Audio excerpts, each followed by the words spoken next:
here. We're on a gallery view. So all three of us are on camera, just so y'all know. Here we Come on go. in. Come on in, guys. Come on in. It's a cold opening. There we go. Die Hard Sports is live, man. Let's get this going. Oh, let me tell my camera. I'm gonna make my way out to the garage. Making his way to the garage. Let me make sure no one gets a tour of your house. Oh, he turned it off himself. Okay. Good. How Gotcha. about you, Ross? I'm learning the Zoom thing. You're doing a good job so far. Thanks, Especially Already better than compared to when I started using it. my 7-year-old taught me everything I needed to know.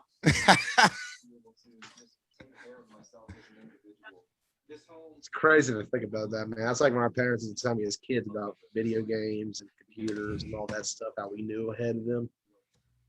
Craziness.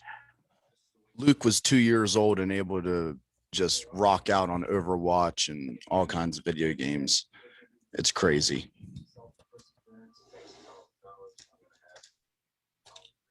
All right. National flag football. I got so many pages to share this. So almost done, gentlemen. Then we can start talking. It's a nice evening here. Night 4, technically, of Ocean City. We started our coverage on Sunday night. Here we are, Wednesday night. It's been a great time. Good evening, everybody. We're officially live. We got people on. Let's do this. Try Hard Sports, Team Blunt Talk. We present to you this broadcast of an episode of The Extra Yard of Keith Giles. Joining me at this time, you see him right there on screen, Mr. Keith Giles. Keith, welcome to the show. Oh, it's nice to have the show again, and nice to see Joey, and nice little add-on here with the great Ross Collins joining us here tonight. Yes, Ross Collins joining us. He's not he's muted right now. He has no video, so we have no idea what he's doing. Probably better that way. It's definitely better. Oh, he heard us. Oh, there he is. I'm still trying to get situated here. My bad. Live inside our studio at an undisclosed location is Ross Collins. A little different angle. This is like the back wall. That's the one Joey is usually looking at while he does the shows. Yeah, you're sitting exactly where you sit at every broadcast, so that's absolutely perfect, Ross. Glad to see you bring it. Keith Giles, he's live up in the Keystone State. I'm down here in Harrisonburg. Night 3 for me on this couple-day tour in Virginia. And then I got a 6-hour drive from here to Ocean City tomorrow to make. Woo woo! Oh yeah, it's gonna be a long day. Trust me on that. It's gonna be a wonderful day. What you mean? It's gonna be a wonderful weekend. We're stoked. We're looking forward to it. Anyways, gentlemen, let's go ahead. We've done enough talking about random stuff. Let's get to the nitty gritty. I want to be in bed at a good time tonight. Let's start it off by looking at the B bracket going into this on terms of the matchups and teams. For that, I'm going to pull up this video portion. Here we go. Can we get it on camera? Get this image up. Here we go. Come on. Perfect. Coming now. There's the schedule as seen already. Of course, the B games listed are going to be over here at Northside Park, as well as at Ocean City Baptist, where it's all B games. So let's look at the schedule real quick, gentlemen, and some of the teams. Let's go through the teams first, however. First off, looking from the left onward to the right is going to be Team Petty. They're back in the fold. Another tournament for them. Looking forward to seeing how they do. Team Petty always brings it, man. They always bring it, win, lose, or tie. That is a team that will play you tough. They're physical. They will talk mad shit throughout the game. And if you let it get in your head, it's already over. They are one of those teams that if you lose the psychological game and the physical game, they could beat you in both. Trust me. I was going to say, good hard-nosed football team right there. Very, very old school flag football team indeed. And, I'm looking forward to seeing Team Petty in this tournament. really dug their new uniforms they had back at Nationals. Yeah. Yeah, those were pretty tight. Mhm. Don't got a photo on me at the moment. Other team jumping in, Broadaxe, they're back on the circuit. This is the first time Broadaxe has been in a tournament since Ocean City 2018. Usually that's a staple for that tournament. They missed 2019 because at the time they were going through a bit of a quarterback purgatory. Um, as you all know, at the time, Tyler Murdiff, he left after the spring of 18. Ryan Grable was out in the fall of 17. He retired, which put them in a spot where for a couple years, Broadaxe wasn't really in the quarterback market. After Mert, they experimented. They had Big Mike playing quarterback for a little bit. They brought TJ Williams in. That didn't quite work out. He started out hot, but it fizzled out as the season went on. The next year, they at the time of the Ocean City 2019 tournament, they had Kevin Clancy at quarterback. But as you know, Kevin Clancy is a bullet all the way, bang, bang, and a warrior some days. But, you take a look at Broadaxe since then. After Clancy, they brought in Timmy Townsend. He's going to be making his circuit debut. And right in front of him, right by his side, leading the way is going to be the return of Tyler Murdiff after a 3-year absence from Broadaxe. It's crazy to think May 2018 was the last time we saw Tyler Murdiff in that classic Broadaxe blue and yellow. And I'm really excited to see what Mert can do back with Broadaxe. And I do feel like he's going to be a big factor. Remember, Tyler Murdiff was the quarterback for AFN back in 2019. Remember, they are the defending B champions of this tournament, but he was the quarterback of that team, and they averaged about 21 points per game on offense in those 6 games, going 6-0. A very dominant MVP-like performance. We'll see what Merck can do for Broadaxe this time around.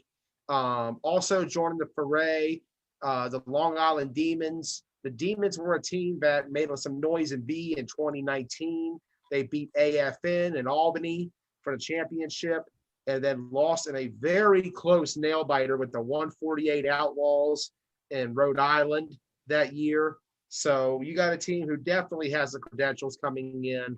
Last time I covered them in a tournament was Worlds in 2020. They had a tough draw that weekend with Renegades and, of course, with Scorpions on that schedule. They didn't make day 3. And last year, COVID was an issue for them. We're looking forward to seeing the Demons back at it. It's crazy. I haven't actually covered a Demons game in 2 years. The last time I saw them live up close was against AFN in the quarterfinals. And that beat. Yeah, I was gonna say I thought they were kind of a new team until you shared that video of AFN playing them back then. I know I've heard of them, but I don't think I've ever covered them at all. No, that they I don't think they've really been in too many DMV tournaments in the last couple of years. And so because of that, and because I think COVID was an issue with them last year, we didn't get a chance to see the Long Island Demons at Nationals. And I felt like, this is a squad that should be given a look and attention. It keeps cutting to you, Ross, for some reason on your end, and I have no idea as to why. It's really I'm talking and it just keeps cutting to you, and it's like, why am I seeing Ross's reaction? It's probably because I'm chewing the shit. Hold on. I'll fix You're chewing too loud, Ross. Come on. You chew louder than I do. Jeez. No, that's not true. Hold on. Fix it, Ross. Anyways, going forward, we got the Killer Bees as well. Mr. Keith Giles. Killer Bees. You guys, and the jersey's right behind me. I got it covering the doorknob. Not as good as it should be, though. Let me fix that. You see too much there. But you got to give credit to the Bees. We're happy to see them travel. You guys had a taste of what Circuit Ball was back at Gettysburg in 2018 and the Summer Classic with Rampage and Adrenaline Rush that day. I don't know if you were there or not. Were you there that day, Mr. Giles, when the Killer Bees took on Rampage and ADR in Gettysburg? In Gettysburg, yes. Yeah, as far as I'm aware, I've been a part of every tournament that we've been in so far. So it's been a while. That was probably 2 years ago. We're actually at 3 years ago now. 3 years Pete. ago now. Whew, 3 years, God. man. That was the first time I saw the Killer Bees was against Adrenaline Rush in that tournament. A 29-0 ADR win. I think though this Bees team has matured a lot. They grew up a lot. I think it's going to be a little bit different this time around. We'll see when we talk about the Killer Bees later on. Let's go to the other field for the B bracket. We got Dirty Birds and Rampage, those two teams. Let's look at the Dirty Birds first. They're out in New Jersey. I've been hearing a lot about them. They'll be at AC. I haven't seen them at all. This will be the first time I've had a chance to see the Dirty Birds. So looking forward to seeing what they could bring to the table. Rampage, we know all about Rampage. They've been around for a while. They're a big staple in the DMV. We just had them over the weekend on Sunday in the Owings Mills League. They pulled off a big win over the Misfits and also knocked out Rideout, who's always up there in the top 10 in the country in the B bracket. Always a good B team. Really looking forward to seeing Rampage in this tournament. They definitely have a shot at winning it. You know, some may say they may be the odds-on favorite. Going ahead, look at 717 Elite. From what I gather, I think this is going to be another YAFFL team, and I get the feeling you'll see a lot of primetime Gusto Land guys on this one. And it's going to be interesting. You know, we see what these guys could do if it is the same core group of guys. But like, we'll see what happens because they definitely could. We've seen what they can do in York and around Pennsylvania. Let's see what they do when they start traveling to our state and see how they fare. Hopefully they can understand if it is the same core group of guys as prime time. Hopefully they'll understand to leave the previous call behind them and move on to the next one. That'll make a big difference. See what happens with 717 Elite. Next team on there, you got the LND Bulls. They are I wouldn't say they're a first year necessarily. A couple of their guys came from the 410 Ravens. You know, some of them got work last year over at the York tournament. That Josh Floyd? What's that? Is that Josh Floyd, Elite, and all them? No. Josh Floyd, no, Bulls are not that. You haven't had him yet, Ross. You'll get him later on in the season. Are they in the OMFFL too? Yeah, they're. I had them on Sunday. Okay. Yeah, they were the team I covered on Sunday. You haven't had them yet. You didn't get a chance to see them on that field. Yeah, I got you. Yep. Yeah. That's the other side of the 410 Ravens that split off. Gotcha. Yeah. Going down the list further, FOE, they had a pretty good performance at Nationals. They looked the best I'd ever seen them look.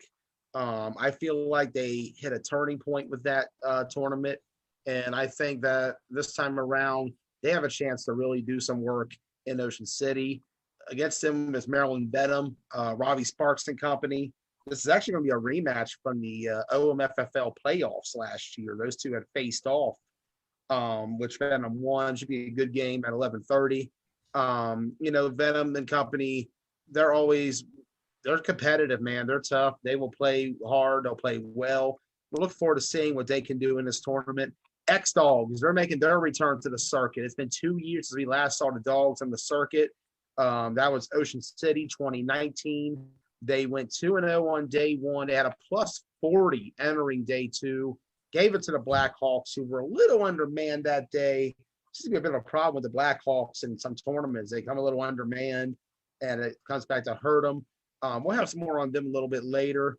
But X-Dogs, they're back in it. They ended up losing in the quarterfinals of that tournament to the Renegades. So we'll see what the Dogs can do this time around. They've won Ocean City before, but it was a much different game back then. So we will see just what this X-Dogs team has entering this tournament.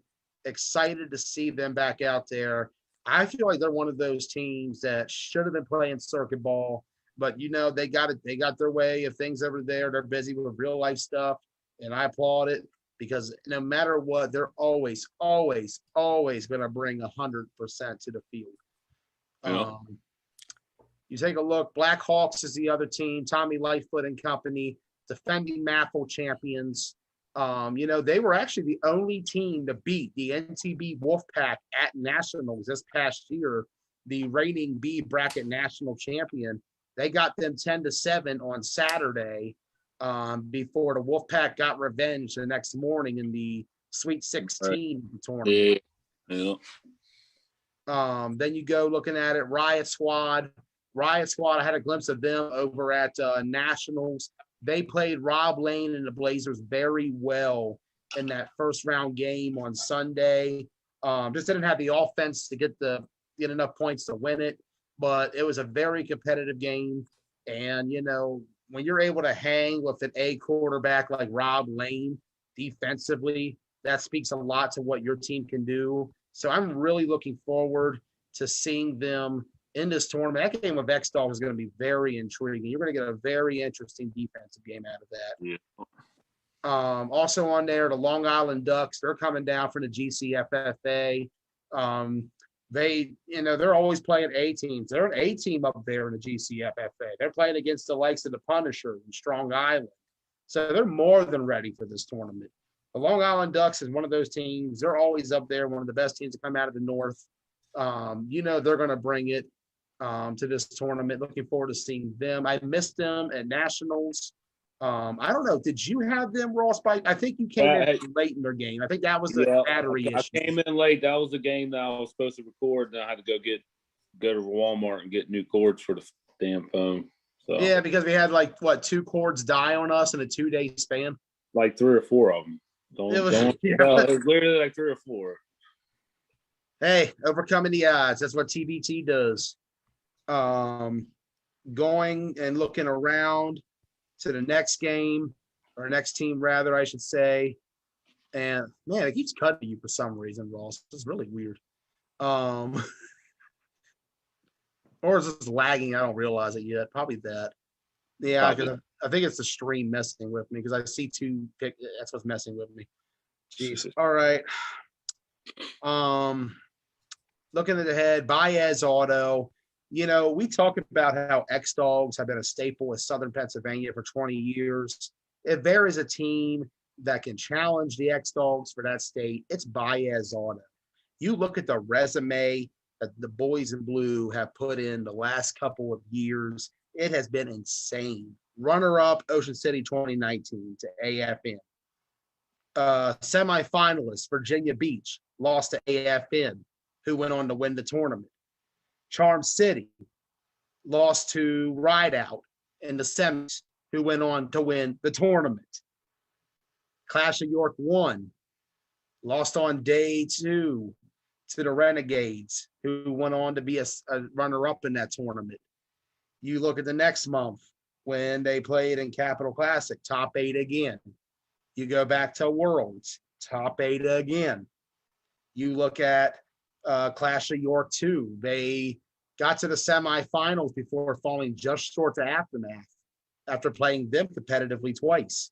And then you get to Nationals this past year. Baez got to the quarterfinals again. They ended up falling to the St. Louis Spartans, who ended up being the runner-up of that tournament. Baez, always a bridesmaid in 9-man. They haven't been a bride yet. This may be their time. This might be it for Baez Auto. They definitely have that potential to win this tournament. They're going to come heavy from that York area. There's a lot of players up there, close to 1,000 players who play up in YAFFL. And I said it, they are the team. They are the standard of York. They showed it over the last 2 years, and they showed it back at Clash of York when they beat Gusto Land in that quarterfinal matchup that you, Ross Collins, had. Yeah, I was going to say that was one of the best games I've covered. So it's that, dude, the atmosphere of that game was straight Pennsylvania in a good way. In a good way, yeah. That old school high school matchup between Western PA schools, yeah. It was almost like what I would compare it to is almost if you had like 2 different quarterbacks at the same high school. that both separated and made their own teams, and then they came together and played each other. I can see that. That's the best way I can describe it. It was like a high school flag football game type of. You guys are right down the street from us, I guess would be a better way to put it. That crosstown rival. You know, you two are in the same city. You guys know each other. You hang out at the same places, and you see each other not just on the field, but you might see them walking into a Sheetz, walking into a grocery store, maybe at a restaurant. These are guys that if you lose that game, you got to hear about it later on. And, you know, Baez to me that day showed they are still the team in that region. And they've been dominating YAFFL for a decade now. You look at the other team in there, Tri-State Spartans. They're coming in from the 4-state. Don Brown and company. They are bringing in a lot of talent with a lot of potential. You know, that Martinsburg, West Virginia area has been always rich with a lot of football talent.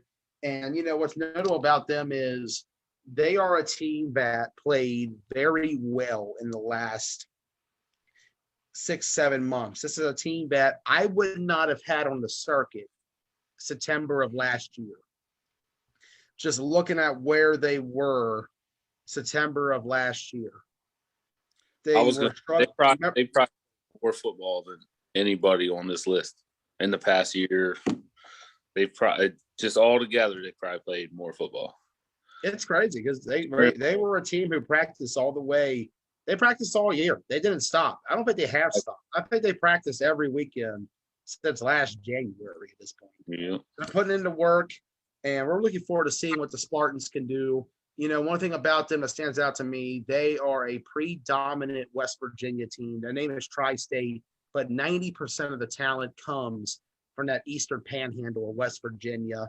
And, you know, I think it's awesome to see that state represented in 9-man. I think it's a big coming out party for that group. They're going to have a test, though, with Baez and Bad Boys, who, you know, Bad Boys combination, the best of the Renegades, the best of Aftermath, from what I was told. They're going to come together.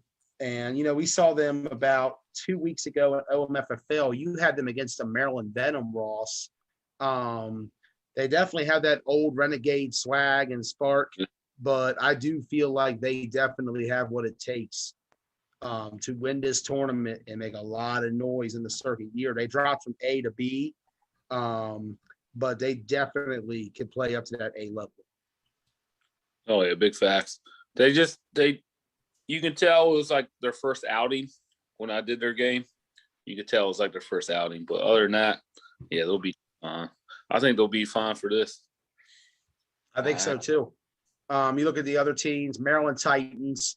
You know, this is a team who's been a bit different since the change of quarterback. You know, we talked about it on the OMFFL show at a Nationals.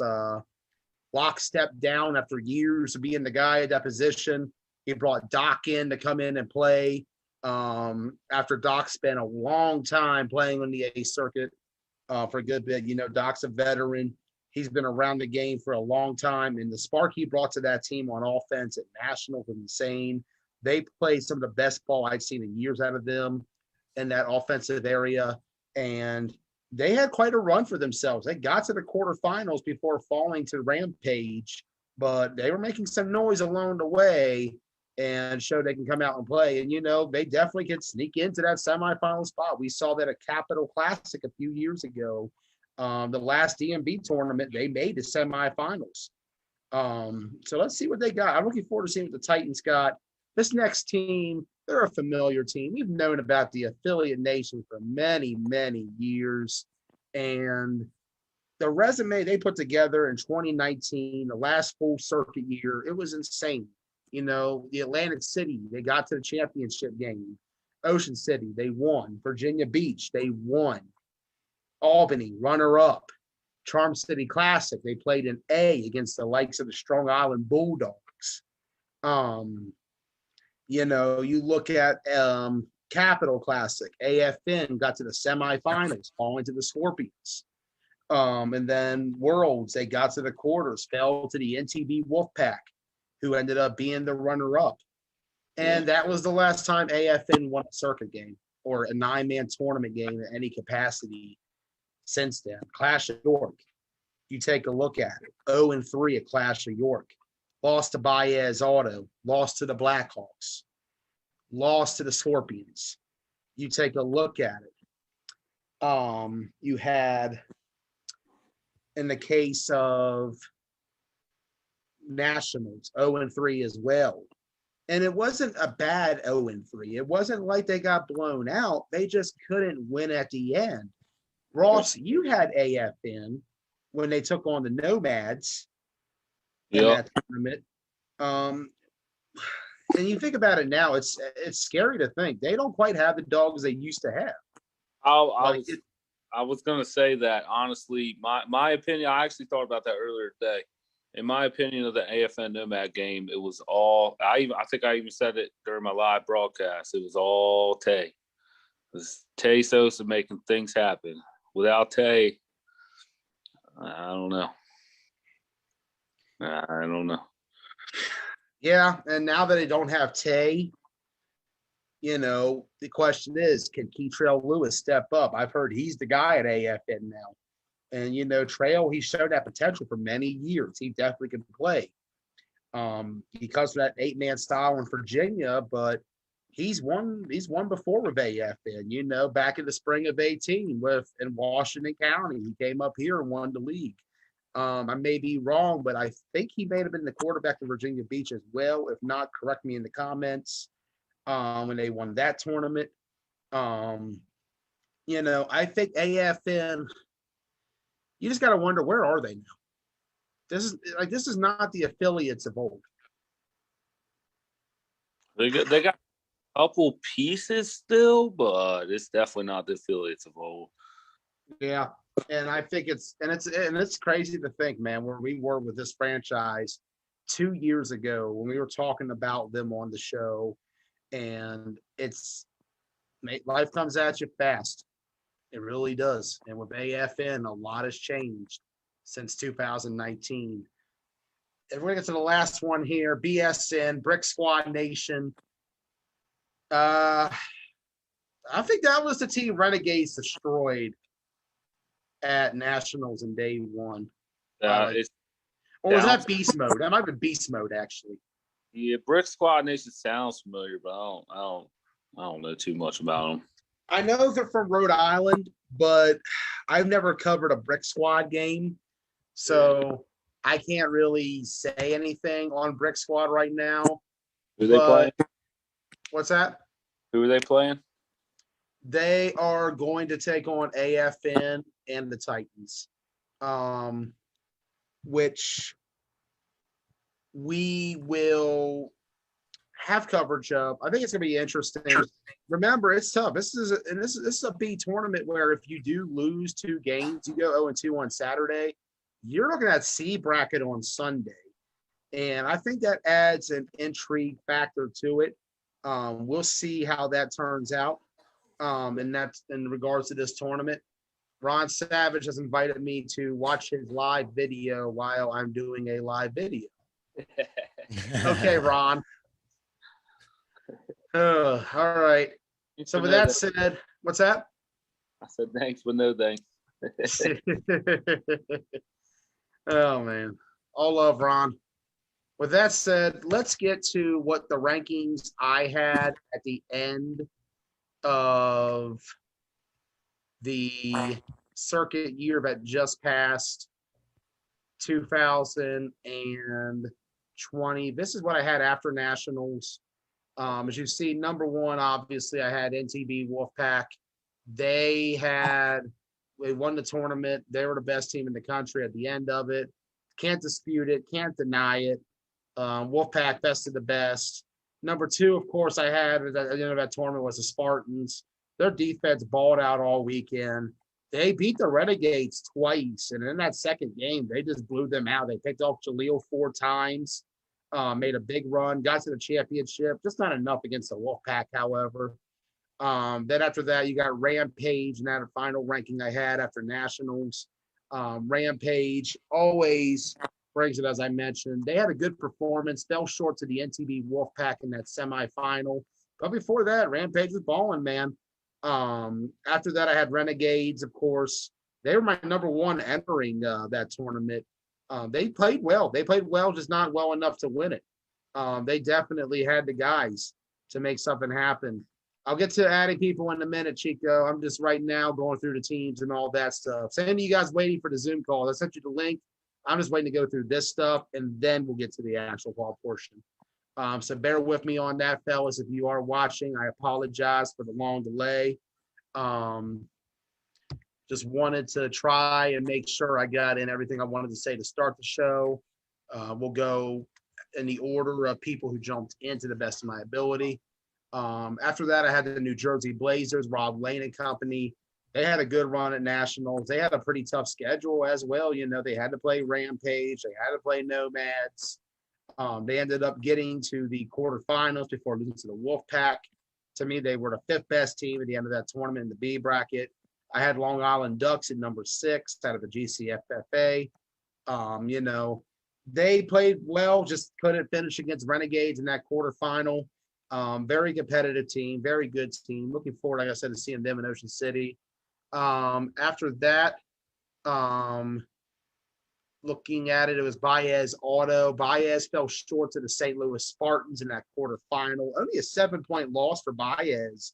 They played the Spartans well, just not well enough against that defense that was just lights out all weekend at Nationals.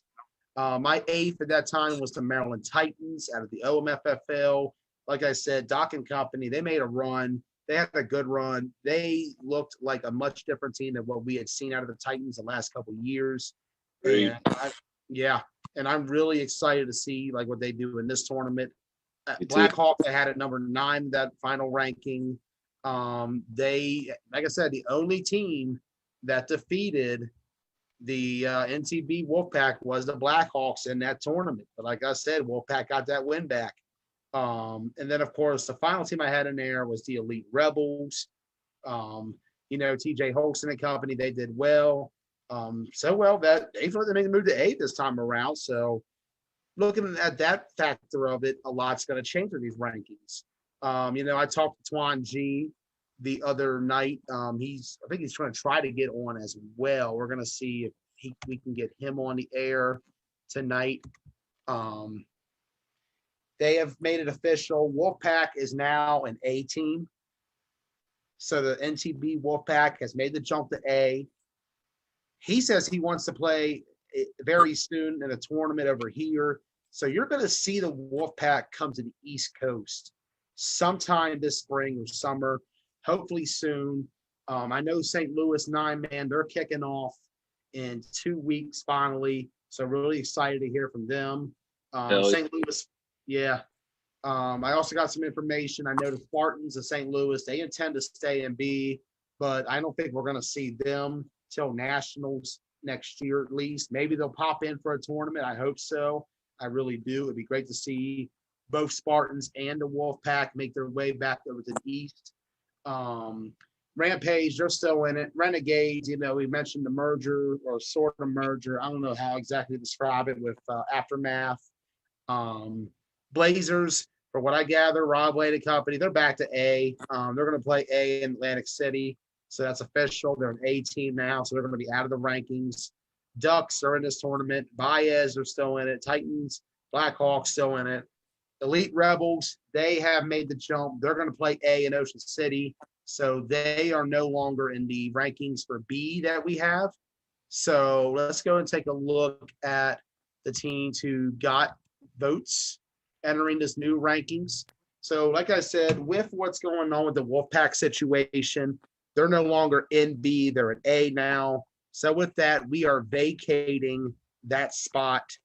And in vacating that spot, we're going to reset the rankings. These are the 5 teams who did not make the cut, but could make that final cut come Sunday. As you see, you got Broad Axe in the Washington County Flag Football League. They, like I said, they have that potential. Tyler Murdoch back at quarterback can make a huge difference. Bear in mind, though, this is Mert's first circuit tournament since that OC tournament. So, yeah, I was just saying it's been a little while since we've seen him, but yeah, I think It's the thing is though, Tyler, he stays in shape. Tyler Murdoch is just one of those guys. He's going to be a competitor, and I've heard he's got more than just him and Nate coming down. There's some Altoona talent that may be on the Broad Axe squad this time around.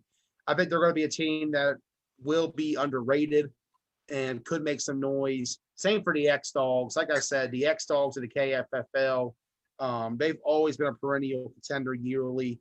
The biggest thing that hurts them, like I said, is being out of the circuit for 2 years. But I look at them and what they've done. That 2019 squad they played was very good, only second to ADR in this area on terms of how good they were. The next season with X Dogs, they looked a little rough in the regular season. But Matt and company, it seems like they are starting to put it together again. I think they're not as good as they were 2 years ago, but I do think that they can make noise in this one. They have a chance of that. We'll see. Tri-State, this is a lot. Was that Ross? This is going to help them a lot playing in this tournament. Getting the young guys that they have now out traveling. It's a very good idea. Yeah. The other team on there, Tri-State Spartans, like I said, Don and company, they got plenty of talent. It's just, are they circuit ready? That is the question. They were technically the third place team in WCFFL last year. Some may scuff at that, but that was a very deep Washington County league they were a part of last season, with Showtime bringing some A players. Misfits, of course, they were a huge last season. Regan brought the Beltway All-Stars over here. And they played them well, and they also played Showtime well in that semifinal, falling just short of Chris Boone and company in that game. So they are that team who, if the talent can play and they are able to adjust to the circuit, they could do well. Maryland Venom, I feel like Robbie and they've been improving almost every tournament I've seen them at since it was the Baltimore Hawk days. This is probably the best team they're going to have coming in. The question is going to be where they end up at by the end of the weekend. They do have that potential, I feel, to be in that area, but we'll see. And, of course, AFN, we got to give some kind of love or shout out to the defending B bracket champions of this tournament. It's so crazy to think how much has changed since that Baez auto game 2 years ago. They're not the same affiliates, but at the same time, Ron Ross and company, they're going to come tough. They're going to come to play. They're not going to go down without a fight. I think they're aware of a situation. They're aware that they need something to happen big here. I don't know what they got coming in. I haven't seen AFN since Nationals.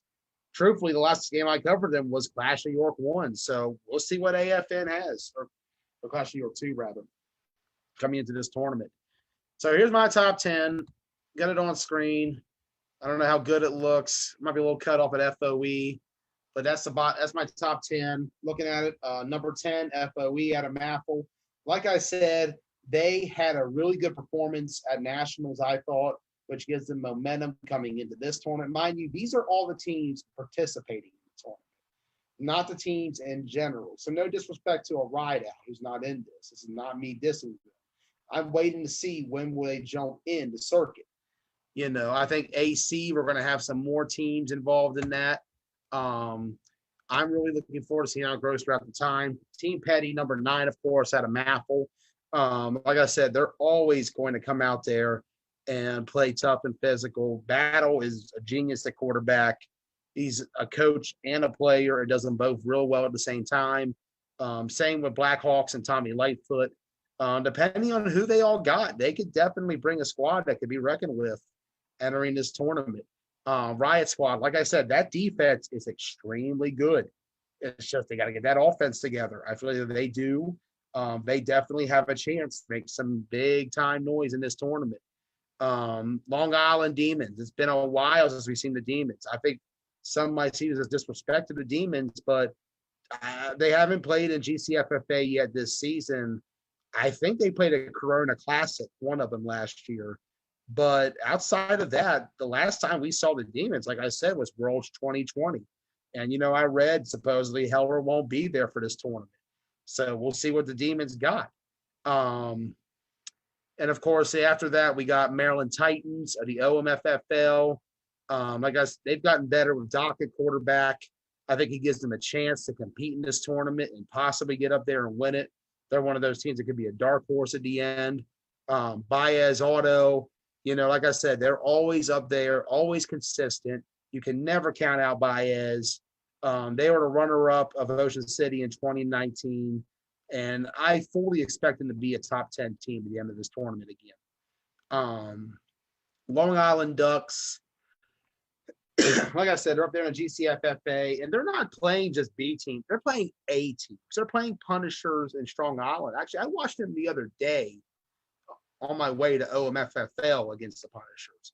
So they're going out there and getting the best of the best when it comes to bump up there in the north. They're not going against teams in their own division. They're looking up and taking the challenge. Of course, Bad Boys number 2, like I said, the Renegades Aftermath combination, we'll see how it all gels and grows throughout the circuit year. I feel like it's a question for them. Like I said, the only body of work we've seen is week 1 of OMFFL so far. I'm not going to count the exhibitions over the winter because, those were open tournaments where anybody can just get work.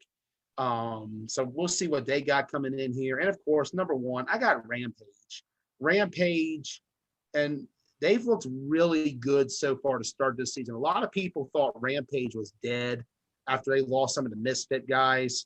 And I feel like the reports of their death have been greatly exaggerated, to say the least. So we'll see what Rampage has and what these teams have. I'm looking forward to it in the rankings. Right now, however, let's go and take a look at the waiting room. We had 5 in there a minute ago. Looks like we got one guy at the top. I don't know what order even came in anymore. We'll add him in, see if we can get him on. Joining us right now from the Long Island Demons. He has no video yet. Can we get him some audio? I think he just got accepted. He was waiting in the lobby for a while in his defense. I was trying to get through that whole opening segment first. It's supposed to be Joe Casone. Let's see if we can get him on. But anyways, we're looking forward to these B games. Like I said, there will be a new rankings. Like I said, I'm just ranking who I feel like are the best teams coming into this for this tournament based on a body of work we've seen so far this year. And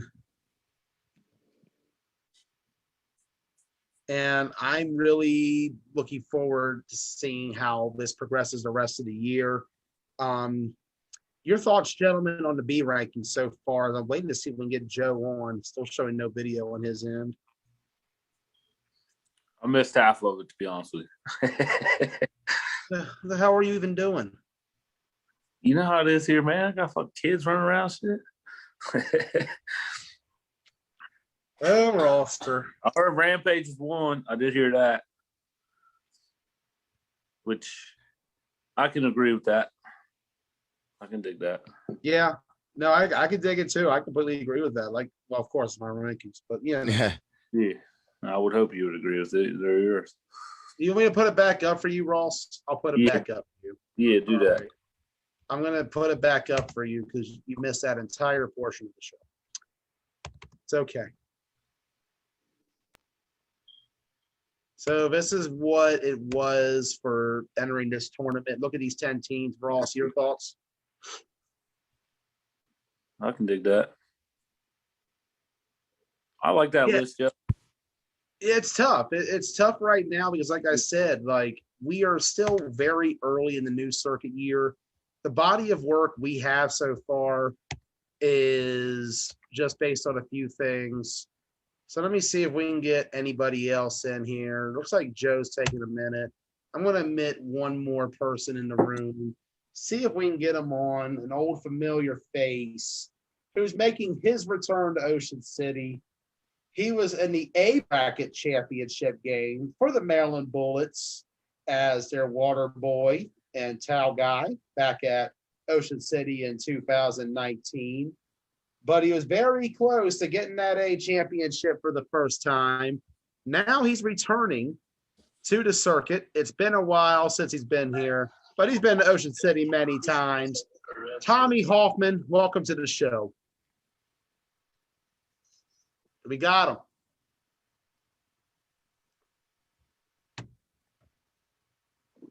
Tom. Someone say something. Y'all gone quiet. What happened? Oh, yeah. Tom, you hear me? I see him. I see Tom. Yeah. Should we wave? Hi, Tom. I think his end froze because he's like not even moving. Damn, we're having some problems. Some technical difficulties. Oh, yep. There he just went away. Yeah, I think it froze on him. Okay. Nope. Here comes Tommy. All right. There we go. Tom, What's up, fellas? What's up, Tommy? What's up, Tom? How we doing?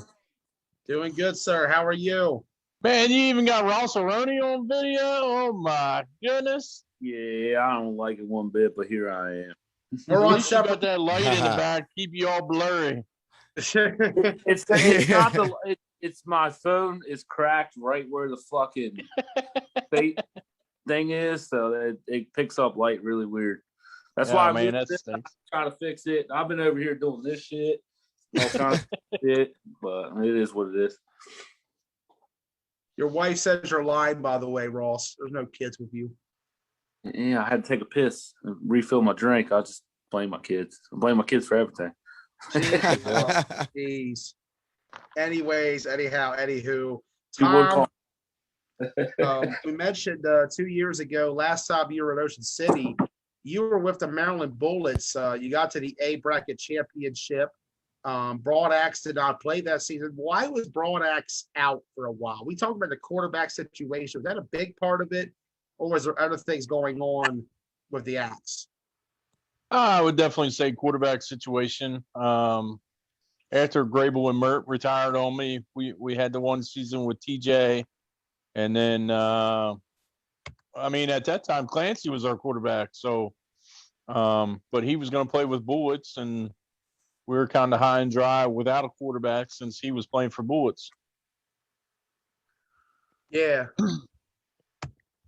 And, with it was tough because, like, with that happening, you didn't quite have anybody to look at. And so with that Broad Axe, they didn't appear in Hagerstown. They appeared in City rather in 2019. James Battle just jumped in, by the way. Try to meet you real quick, James. Hey, Jerome, I'm about to call you right back, bro. All right, James. I'll What's try to up, let him Joey? know before he drops out. So right now, Tom, you guys are going to be coming into this tournament. It's been a while. What do you say to the young guys on this Broad Axe squad who are coming out for the first time, especially with a schedule like Team Petty, and of course the man who just jumped in? I think he probably got his video working, Mr. Joe Cassone of the Long Island Demons. What are your thoughts coming in? What do you tell these guys who are coming in for the first time? Because Tom, you've been around the game forever. You were a kid watching in the 80s, and then you joined playing flag in 1999. You played in Florida way back in the day. As a 20-year veteran of this game with knowledge of about nearly 40 years of it, what do you say to those kids who are making their circuit debut this weekend in Ocean City? Tournament play is definitely a different animal. You definitely got to turn it up one more notch when you play in a tournament. You got to watch your back. Your head better be on a swivel because these guys in tournaments just don't care. They'll knock your head off and not even think twice about it. It's not like in the league play where you know everybody and you got that mutual respect and everybody knows you got to go back to work on Monday. In a tournament, they're kind of out for blood a little bit. Everybody's looking to hoop and holler about the big hit, the big block, the big catch, all that kind of stuff. But number one, we're going down to have fun. It's a good chance for our young guys to go down and get to know us old guys, to hang out, to drink some beers, go out to eat, hang out, watch some football. It's a good chance for us old and young to gel.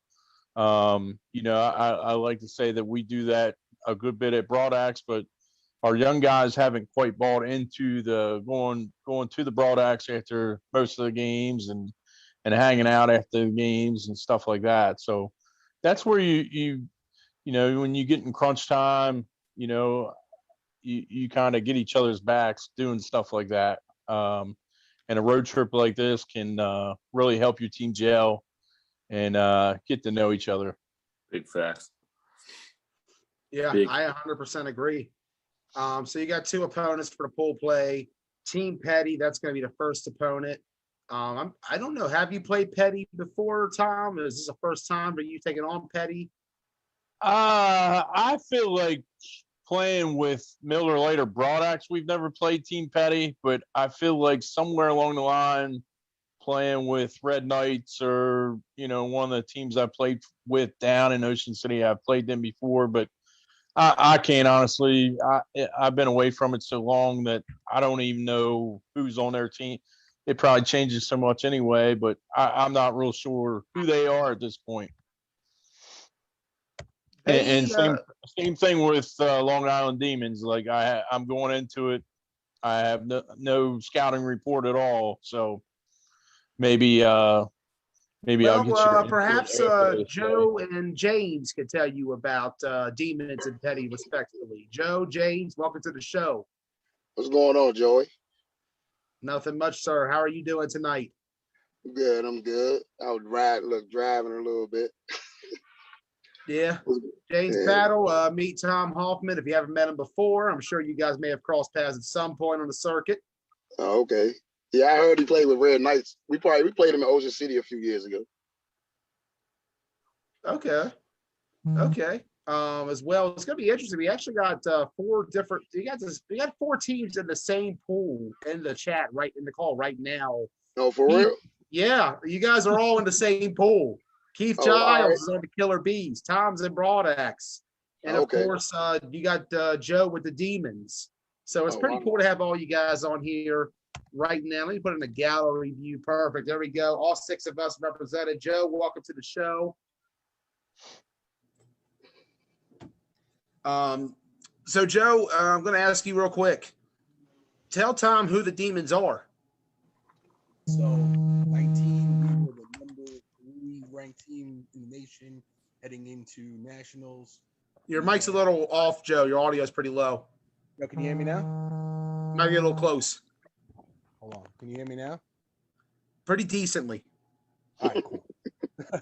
So in 19, we were the number 3 ranked team going into nationals, or worlds as they called it. We had a win in Albany. We lost a nail biter to 148 in what was that, Rhode Island? Yeah, classic game. George Hartshorn has that on YouTube. Really good game. Dude, you want to talk about heartbreak? Like, we thought we had Jiggy down. He got up, threw that ball, touchdown, game over. But yeah, I mean, we're super competitive. Yes, the rumors are true. Ryan Heller will not be in Ocean City, but I do have a stud of a quarterback coming. Super stud. This kid can whip the rock, can run, can do everything. He's been groomed. Okay. Yeah. Basically, same guys that you always see. If you've ever covered any of our games locally, I know you haven't seen us play GCFFA yet, but locally, a little bit of a drive for me. In our local league ball, we play against the Dogs, we play against the Ducks, so we get that experience. Those are our hometown rivals. So I've played the Ducks in multiple championships. I've played the Dogs in multiple championships. I mean, we're the 3 top teams coming out of Long Island right now. So we're coming out there to bring it, man. I'm looking forward to seeing you guys back out there. It's been a while. Talk about 2020 real quick, Joe. Was COVID the big factor for you guys on terms of traveling last year? Yeah, so New York had crazy restrictions as far as us leaving the state. We really couldn't travel for multiple tournaments. A lot of things got canceled. And then when it came down to it, like, a lot of guys ended up getting sick, like right around national time, and that depleted our rankings huge. So we decided to pull out, gracefully. Like, what are you gonna do? I don't want to go there with 13 guys and be like, oh well, this is all I got, and burn out day one. Completely understand, man. It's a gauntlet when you go down there to Florida. You got to go through 3 games your first 2 days, and then you got to go through 4 on Sunday. And you need those numbers to compete. Otherwise, you're just donating if you go down there with low numbers. You're telling me, bro. I mean, look, we would have had a better showing. Like, we didn't have Heller Saturday, our first tour to Worlds. We had a good showing there for our first game against the Renegades. We took a dub. We lost to Scorpions. Proc did what Proc does. And then day 2, we got the draw for 148 again, and they had our number. We had a little bit of a scuffle. It is what it is. I love those guys. They're competitive. They come to win, and that's what. Was that the game where Jamie was filming, and then at the end you just hear him going "Stop it," over and over like a dad? Jamie actually shoved me out of the way trying to break people up. It was quite interesting. I remember that video when on the 9-man page. That was, oh man. But I'm looking forward to seeing you guys out there. Your advice, James and Joe, to 2 of the teams you're playing this weekend. First, the Killer Bees. They're making their circuit debut. What do you give advice to our co-host, Mr. Keith Giles, and his Bees entering this tournament? Listen, man. You do your thing, my bad. Go ahead. Hey, look, be prepared. Just be physical. That's all I can say. Be physical. Have fun. That's the only advice I can give you. That's my sentiment, bro. Come out there with your head on a swivel. Be ready to play some real serious football. Play to win, and have a gritty attitude, because, oh boy, it's gonna get ugly. Oh yeah, it'll get ugly quick. I ain't know. Hey, look, my plan not to play in no C division. No. We have a solid defense. Our defense is ready to hit and ready to make moves. Offense, we have some stars ready to shine. So, we're ready for the grit. We're ready for the hit, and we're ready to make our mark. Ain't nothing wrong with that. Good luck. Hey man, good luck. I appreciate anybody that's bringing in teams, bringing in young men. You know what I'm saying? Just to be on a competitive level, just playing something, doing something positive. As much as there's going on in the world right now, this is an outlet. Like we had a little incident a couple weeks ago, but at the end of the day, we love to play football. We play physical football, and we coming to play football. That's it. We ain't coming to Ocean City to be fighting. We ain't coming to Ocean City to be for no foolishness. I mean, if you get knocked out in the game, you get knocked out in the game. But that's it. That's all. It's all love. Heard that. Appreciate it.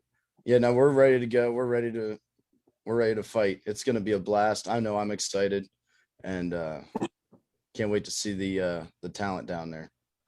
Going to be a lot of talent down in Ocean City. Tom, what would you say? Because you don't get a chance to play the Bees on day one, but what would you give advice to Keith Giles and company about traveling and playing out of their area? Keith, do you run your team? No, I am not one of the captains. No. Oh, well, you got it easy then. You just get to play. If you Yeah, run your team, get ready to freaking babysit everybody. You think it's bad to get people to show up in town. It's even worse to get them to show up when you're out of town and they've been boozing the night before, out having fun. Nobody knows where this field is or that field is. It's all different. They don't know where to park. You got to haul all your shit to the field. So get ready to babysit people. The small details. Yep. Small details. The more organized you can be, the more prepared you can be, the better off you'll be. But at the end of the day, like the other guy said, man, it's a whole new world. Be ready to play some physical football. The refs are going to let you play. They're going to say, this is a man's game. Leave your boys at home, so it is what it is. Hopefully the weather holds out a little bit. Back when I was a young man, I didn't mind playing in the rain, but the older I get, the less fun I have. So Yeah, I Let feel it you. rain. Let it rain. Let it rain. The rain's an equalizer, makes the games more interesting. That's for Hey, sure. look, man. I'm an old man and I'm calling for rain. I'm with it. I like rain. Ain't nothing like that I ground and mind a pound. little rain up in the club, but out on the football field, I'm done with That's how you get that ground and pound. it. That takes people right out of the game, bro. Rain comes down. If you have a all air offense, ooh, Yeah, that's the killer. I feel bad for you, son. Like, you better have a run back up. You better have a good running back, because if it pours, that's it. It's a wrap. Another factor is you guys are going to be on that main field, I do believe, over at Northside. That wind can be weird over that Northside field. It's right by the water. That's good to know, Joe. Yeah, that joint cost us a few field goals a couple years ago. Yeah. You got to watch it. And, you talk about the rain. It can get very cold very quickly as well on that field. The temperature is supposed to be only about 58 as a high that day. And you add in the wind and the rain on top of that, it could be for some interesting conditions on that north side field come Saturday, which if you're not used to playing in that kind of environment, it's going to hit you very differently very fast. Because like I said, this 9-man circuit game is a whole other level compared to what guys play, whether it be league ball or even rec ball anywhere else. Because the best of the best is going to come out here and play this weekend over at Ocean City. Listen, man, I got the best warm up I could have for this. We played the Bulldogs on Sunday. That was interesting. Put up a good show. Lost, but put up a good show. Yeah, and that's the thing. I give you guys and the Ducks a lot of props. You guys are B teams coming in. You're practicing and playing against A teams up there, the best of the best in the North. And I think that does give you guys a big advantage coming into this. I do feel like, though, these games are going to be interesting. I do feel like with the bracket there, it's a really good pool. I do think at least 2 teams may end up being in that C bracket come Sunday, but you're going to see between the 4 of you teams some really physical gameplay, and I think it's going to be fun to watch. I know that I'll have Broad Axe and Demons, and I'm going to also have Petty versus Bees. Gentlemen, any comments to your opponents this weekend? No. I'm looking for football, bro. That's it. Ready for some good games. That's all I got. Safe travels. See y'all on the field. Yep. Safe travels. Good luck, guys. Good luck, everybody, but just not too much. Ain't nothing wrong with that. Looking forward to it. Anything else you want to add, Tom? I'll go with you first. Nope. Looking forward to it. See everybody down there. Like you said, safe travels to everybody. Drink it up on Friday. Take it easy on Saturday. Eat well. Stay hydrated. Stay dry as much as possible. Have fun. All right. Keith showing off his Killer Bees jersey over there. I see you, Keith. Any words for on your end, Battle? Nah, let it rain. Let it rain. Let it rain. Battle wants the rain. Let it rain. Let it rain. I know your background in tackle football, man, so I know you're going to be ready for all conditions. Oh yeah, we just want to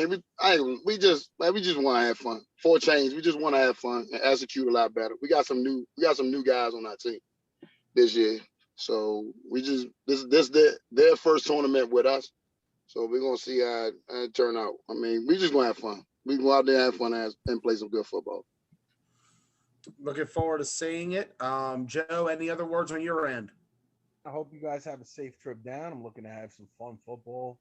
Can't wait to fucking play again. Can't wait to be on the circuit again. Can't wait to fucking put somebody in the dirt on Saturday. Respect. That's what I'm talking about. I can come hang with you, Joe. What position do you play, Joe? Because I've already seen about one Demons game in my life. Center, baby. You're where? Center. Okay. That's what I'm talking about. We got 2 setters on the call then. Oh, center life, snap life, all day. Yeah, fuck that. You don't wear 55, do you? Yes, I do. Oh shit! Oh Oh, my! Oh, you guys got to get a photo before the game. Legends stick together, baby. Legends stick together. Old rocking the old Cinco Cinco. 5'5". that must That's look like awesome. if you look close enough. Honestly, like he could pass for a younger Tom looking at him right now. Yeah, that's what I'm Yes. saying. They look I'm putting that up on the 9-man page.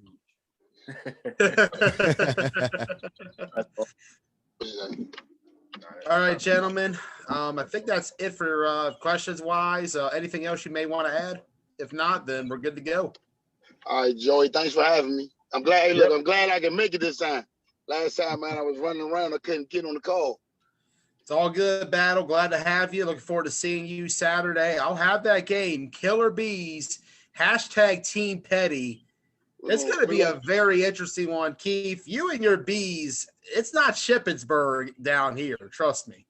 Oh, we're ready to come out no matter where the field is. So the field's the same size no matter where it's at. I like it. That's what I'm I talking like about. All right, fellas. Thank you for joining the call. Tom, Later, guys. Thanks. James, and Joe. All right, fellas. See y'all Thanks, Saturday. guys. See you Saturday. See you Saturday.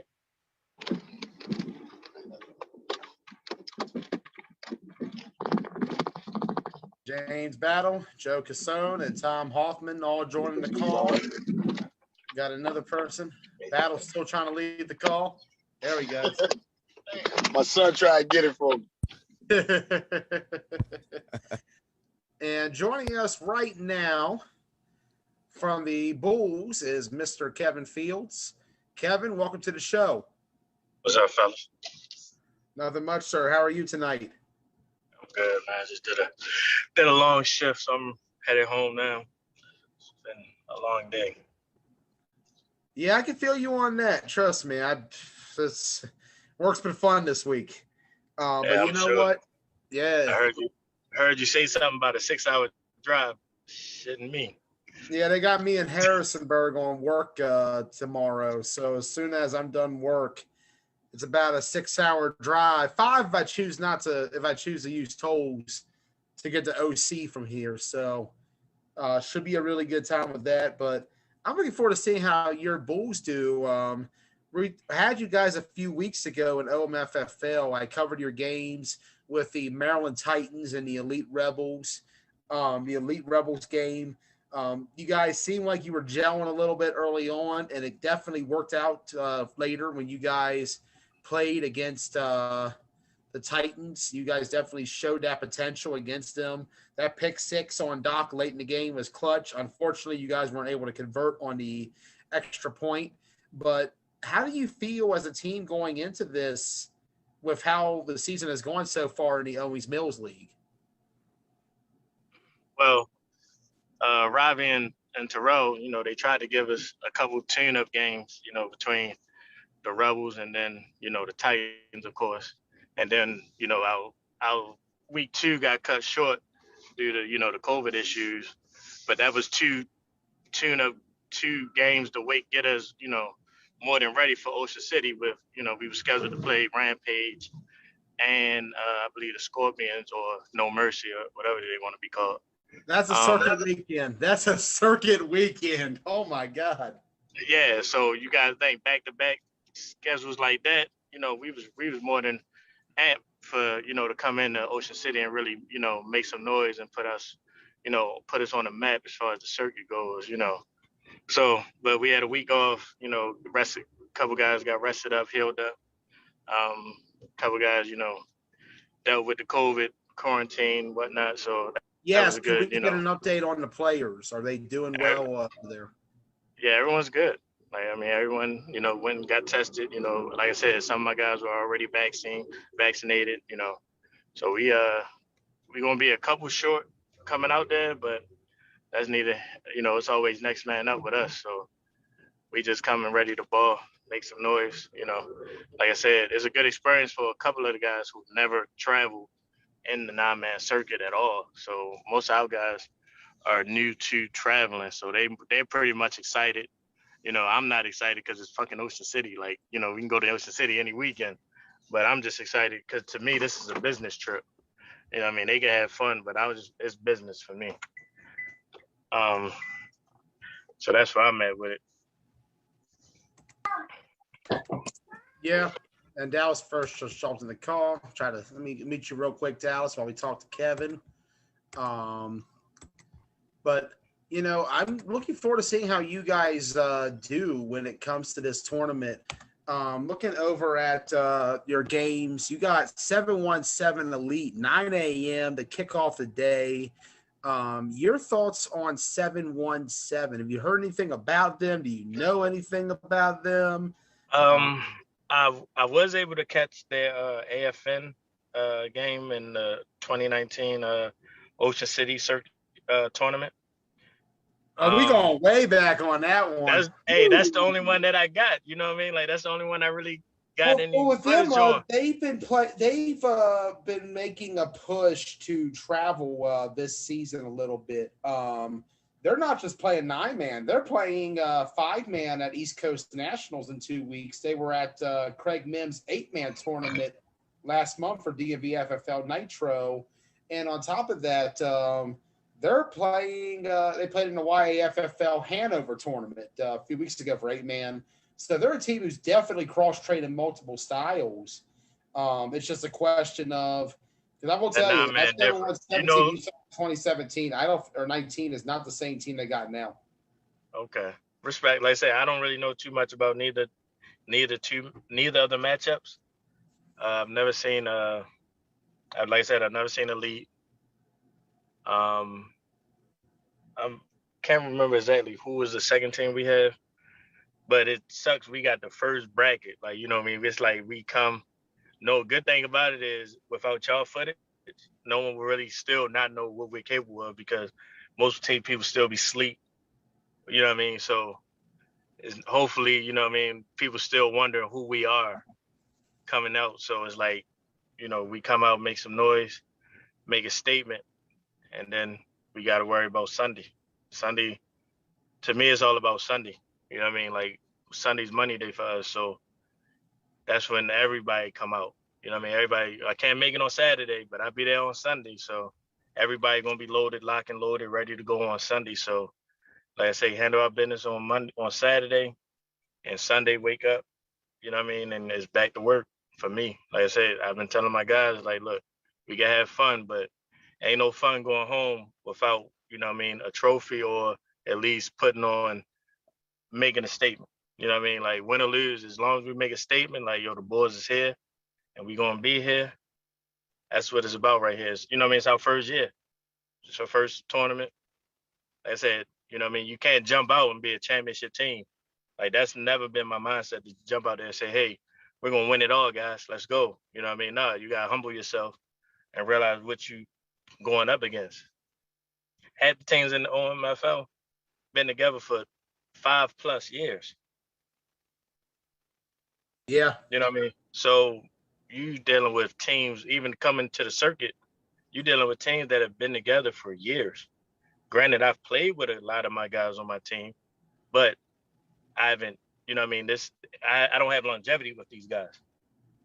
So that's what it's about. You know what I mean? You can be a cocky, arrogant piece of shit and jump out there like, yeah, we're going to run the table. You know what I mean? That's the goal. Don't get me wrong. That's definitely the goal. But you got to be humble. You know what I mean? You can't come in there. That's when you lose guys, and that's when you know what I mean, lose focus on what's important. And right now it's about putting us on the mat.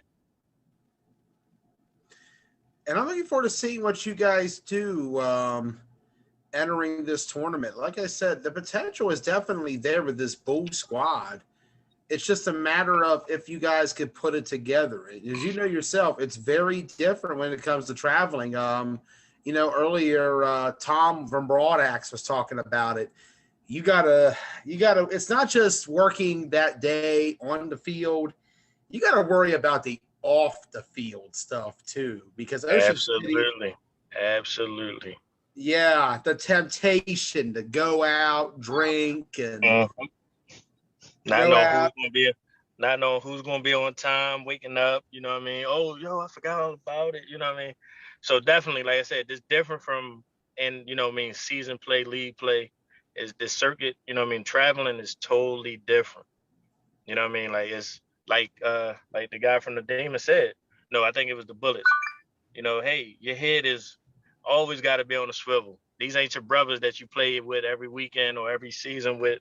You know what I mean? Lining up against you on another team. Like these guys, you don't know from Adam and Eve that's coming out to really, you know what I mean, win some money and go home with a trophy. So, you know what I mean? Of course, ain't nobody really dirty. No, like as long as I've been in the league in the 9-man circuit, I've never really seen dirty play. Yeah, you had a couple brawls and this, that, and third, but on the field, there's never been too many dirty, you know what I mean, where you got to worry about, oh, this guy's a headhunter. You know what I mean? He's a dirty, you know what I mean? So you don't have to worry about that. But, you know what I mean? Just come with your mind. Yo, these ain't your guys. You know what I mean? These ain't guys from Baltimore that you going home with. You know what I mean? Like some of these guys is coming from the same type of background you may be coming from. So you never know. So I mean, just inside them lines, that's where, you know what I mean, football is football. But that's the hardest part is grown men being grown men and understanding, like, yo, we still out here to play football. Like, we can have fun. Like, you know what I mean? It's going to have fun. But are you going to be dedicated waking up Sunday morning if we get that early game or, well, we don't play till 2 o'clock. Oh, yeah, we can go out and party and stay up until 7 o'clock in the morning. You know what I mean? You know what I mean? So that's the headache. Like, you know what I mean? Like, that's the headache. And my guys, Yeah. like I said, we've been out there since November. And when I say every practice since November, I've probably had 20 plus guys show up to a practice since November, rain, sleet, snow, hail. That's pretty good. Like, I had guys yelling at me for canceling a rain practice because it was supposed to have been thunderstorming. You know what I mean? It said thunderstorming in the forecast, not rain and thunderstorming. You know, they Kev, yo, we could have been out here, yo, you dumb as hell. You know what I mean? So that's the dedication That's a good problem to have. That's the dedication that I've had when people are beating up, you know what I mean, nailing in my head like stupid, stupid, stupid. We could have been practiced. So, you know what I mean? So that's I have a very solid core as far as dedicated guys. So I'm not really worried about, I mean, of course, it's inevitable to feel like not one guy is going to be late. You know what I mean? You'll be an idiot to think, and it could be one of your top guys. Like, yo, my bad, yo. You know what I mean? But like I say, against the Titan, I mean, against Elite Rebels, I had my probably one of my top corners, if not the top corner on my team, sit out the first like 4 drives because he was late. I don't blame you, man. You got to set a standard. You got to sit there. It hurt. You know what I mean? I'm not gonna say it hurt, but it's I can't preach one way and then, you know what I mean? So they, like I say, my guys, they buy in, they understand what I'm trying to build, what I'm bringing to the table, and what I'm trying to portray to within the team. So, you know what I mean? A lot of guys that wasn't with it, they left, you know what I mean? But at the same time, the guys that, you know, are standing behind me, they rocking with me. Yeah. And I do feel like this Bulls team has that potential to make some noise on Saturday. It's going to be tough, though. Like I said, you look at the opponents, like 7-1-7. Like I said, I feel like they're going to be Primetime, Gusto Land, those guys, because that group tends to work together a little bit. I think that's what you're going to see out of 7-1-7. And as for Dirty Birds, I can't even give information about them, man. I know nothing about this team. They're coming from Jersey. Yeah, I don't know if that's like an old team merge or a new team from an old squad in Jersey. But like I said, I've Googled them, I've YouTubed them, I can't find them. Yeah, nothing on them. I guess we'll see come Saturday. Yeah, I mean, so. But I'm definitely, I appreciate. I was just about to say, you know, I appreciate you know what I mean, like I said, you had me a little worried week 1. I was like, yo, damn, Joey's really like, but I mean, hey, as long as you got faith, I know the guys behind you gonna ride with me, and you know what I mean, push to promote the brand. So like I say, y'all keep doing what y'all doing. Like I say, 9-man is blowing up, man. It's really becoming a thing. But I'm definitely amped. I can't wait. Like I definitely can't wait. You know what I And mean? I can't wait to see you guys on the field either. Anything else you want to add tonight, Kevin? Uh, Again, best of luck to everybody coming up. Safe travels. You know what I mean? Like again, like in the day we still dealing with a pandemic, so you know what I mean, make sure you take care of your family, your work. You know what I mean, on the field. Like I say, just mask up. It don't hurt. It sucks, but it don't hurt. That's all I 100% got for agree. y'all. Especially in light of what happened with OMFFL 2 weeks ago, 2 players on the Bulls, and we had one from Elite test positive as well. If you're like I said, if you're feeling any sort of way that doesn't feel right, whether Just it's stay some home. kind of stay home by all means. The game will be there for you the next Saturday or Sunday or the one afterwards for you to play. Don't do something that could hurt your team in more ways than just on the field. Absolutely, it's deeper than football. Facts. I was Facts. I was getting ready to say that it's deeper than football, man. Absolutely. But like I say, good night, guys. Thank y'all for having me on again. You know, I mean, George, you reached out to me. Appreciate it. Like I say, I see y'all in a couple days. Joey, safe travels for that 6-hour ride. If Yeah, you find out how to beat them toes, let me know because I don't know how to beat them toes. So I'm willing to take that extra hour. You might have to go a PA is what my Oh advice is. shit! Yeah, you got to enter the Keystone State for a minute. Oh Yeah. boy. I think you got to kind of go up and around, down. Oh no. You're going to go and go by where Dallas first, Baez Auto is, who has joined the show. Dallas, welcome to the show as well. Kevin, thank you for joining us. We'll see you on the field Saturday. Ocean City Baptist Bulls. They'll be taking on 717 Elite and the Dirty Birds. Thank you, Kevin, for joining the show. We'll see you Saturday. All right, man. Boys out. All right, man. See you then. As always, Joey, thanks for having me. I gotta say, what's that, Dallas? I appreciate you picking up a 40 and chugging that thing while you're hosting a show. That's something special right there. Let me tell you something, Dallas. It ain't no 40. It's an 80 tonight. It's an 80 all week. Oh shit! Excitement. That's what it is.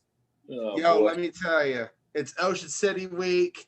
It's my birthday week. We gotta celebrate, bro. Anyways, Dallas, welcome to the show. First of all, I gotta ask you. We just mentioned Kevin Fields and company, the Bulls. They're playing against 717 Elite. What's the inside scoop from York on that team? Are we going to see Gusto Land, Prime Time come together again? Is this some other guys from York we don't know about? What's the skinny on them? Your information is as good as mine. I don't know. Man, everything's top secret, man. That's your home city. You got to know something about it. I know D. Will Williams runs the team. And typically he puts together a pretty solid roster. So I'm pretty sure they're gonna have some ballers down there. I wouldn't be surprised if it's a little bit of Prime Time and some Gusto Land players, but primarily though D. Will runs that team. So we'll see what they bring down there. So I'm kind of excited. We don't play until later Saturday, so I'll probably wake up a little early, go check out a game or two. Yes, sir. Yes, sir. Looking at your schedule, you got 2 interesting games. First and foremost, 3:30 Tri-State Spartans. You had a glimpse of them, actually. I don't know if I think you were there last season when the Misfits played them in Washington County. Was that playoffs or? That was a regular season game. I don't know. You might have not been there. You might have missed that one. I made 1 week and then I made playoffs. Was it just 1 week? Damn, I thought you made more than that. No. My son plays soccer, so I told Reagan that I'd only be able to make 1 week because he had to play 2 games. So I made a doubleheader, played my 2 games, and then made it for playoffs. And then, well, you all saw what happened in the championship game, so that's all that matters. That's the thing. You balled out that day, bro. I was listening to Tyler Spencer's call of that game. on Team Blunt Talk. You were killing it that day. That's the thing about it. A lot of people, they don't know what you can do. I saw it firsthand when I saw Baez the first time back at Ocean City, and again at Charm City Classic that year when you all played the Titans. You had the lone score, I do believe, for a touchdown in that game. You got that big play potential, man. And I feel like that's something where a lot of guys, they don't realize you are very close to being a Julian Edelman type of player in that receiving position. Facts. Facts. It's not me, man. I just make a play when my name's called. You know what I mean? So it's one of those things that kind of stuck around. I just get put in position to make a play when the game counts, and that's all it really is, man. You got to thank the offensive line. You got to thank the quarterback. I mean, if it wasn't for them blocking, it wasn't for the quarterback throwing the ball, I wouldn't have an opportunity to make those plays. So I just present myself. That's all it is. I like how he put the offensive line first, too. Like that. Yeah, well, I mean, without the offensive line, the quarterback can't throw the ball, right? Big facts. Big facts. Yeah. Looking at it, Tri-State Spartans, that's one of the teams. Did you get a chance to see them when you were up here last season? Like for at least, I know you were there to championship day when they played Showtime. Did you get a chance to watch much of that game? Yeah, I watched a little bit here and there, but I did get a chance to watch them play primetime. What was that? On a live feed, actually. 2 weeks ago up in Keystone. We were live for that one, yeah. Yeah, so I got to watch a little bit of that game, and primetime was up by 2 scores and wound up losing that game. So, yeah, I mean, it's just another team. That's what it is. I mean, just another team. So, we're going to show up at 3:30. We're going to get ready to ball out, do what we normally do, and then, we got unfinished business in Ocean City, so we got one goal on our mind. So, I like it. Let's talk about that unfinished business. 2 years ago, let's set the stage for those who weren't there. AFN, Baez Auto, the championship game. The game where I said, who's that guy at number 13 who just is tearing it up right now? Yeah, I mean, that game still makes me a little upset. It was 2 big pitch plays. That's all it was. 2 big pitch plays that wound up beating us. That pitch play was sick, though, that Tay Sosa did. 30 yards across the field to Justin Fox. Yeah. That head touchdown. Mm-hmm. And I tell you, I know you all were in the losing end of that game. It's a bad memory in a lot of ways. It's always a good one, though, when we see AFN play Baez on it. Always a good game.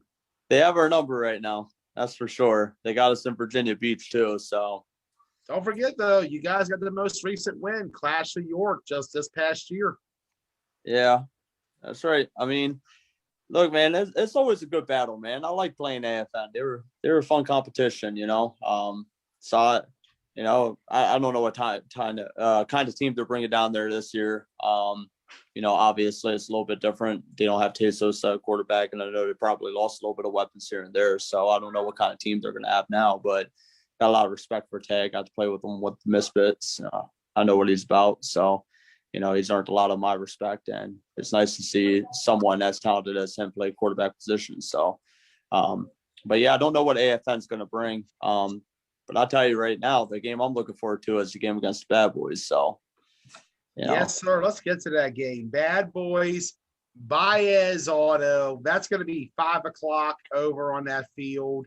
It's tough because, when I do coverage these days, our biggest goal here at Team Blunt Talk to ensure that we give you the best coverage that any tournament can get, better than what anybody, no matter where they're from, can give, is to make sure we cover all teams.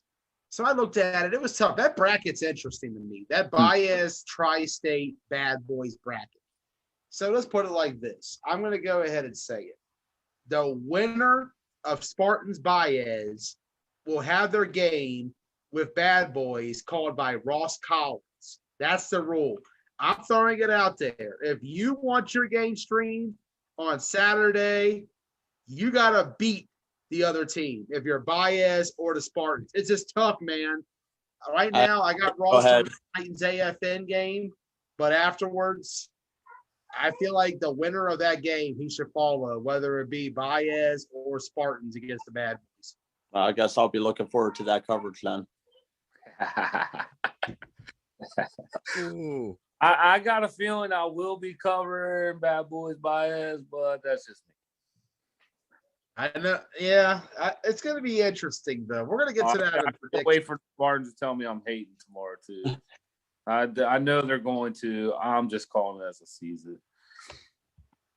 We all know you're the biggest hater of the Spartans, bro. Yeah, it's whatever.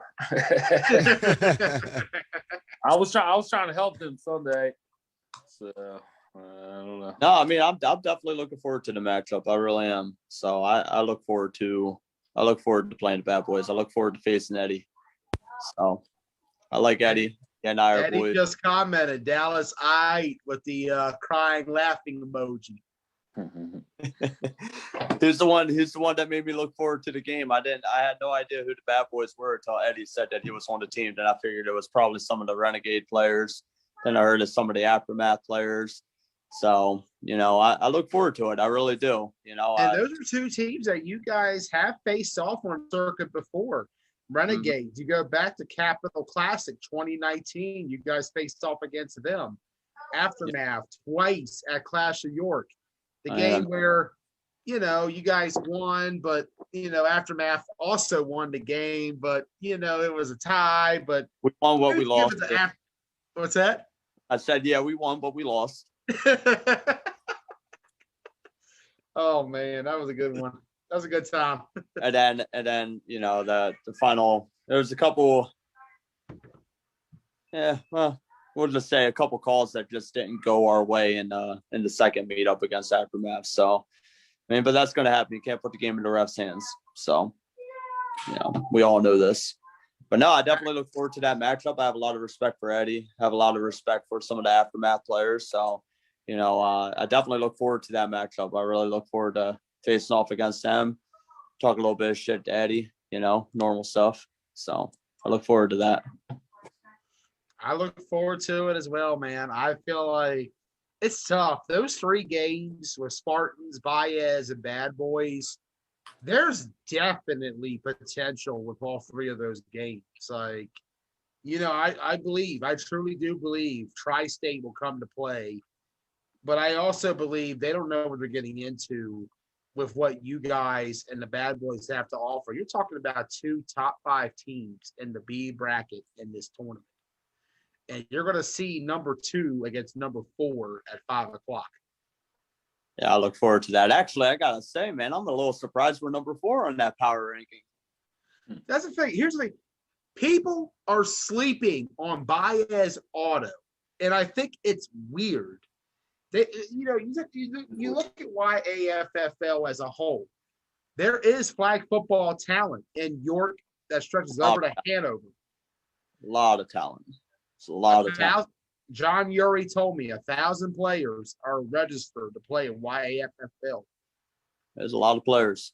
And, Keith, you saw what Primetime brought to the KFFL a few weeks ago in the level of play that those York teams, whether it be Baez or a combination of Gusto, Primetime, 717, I guess whoever's in charge are not on Baez Auto for that tournament.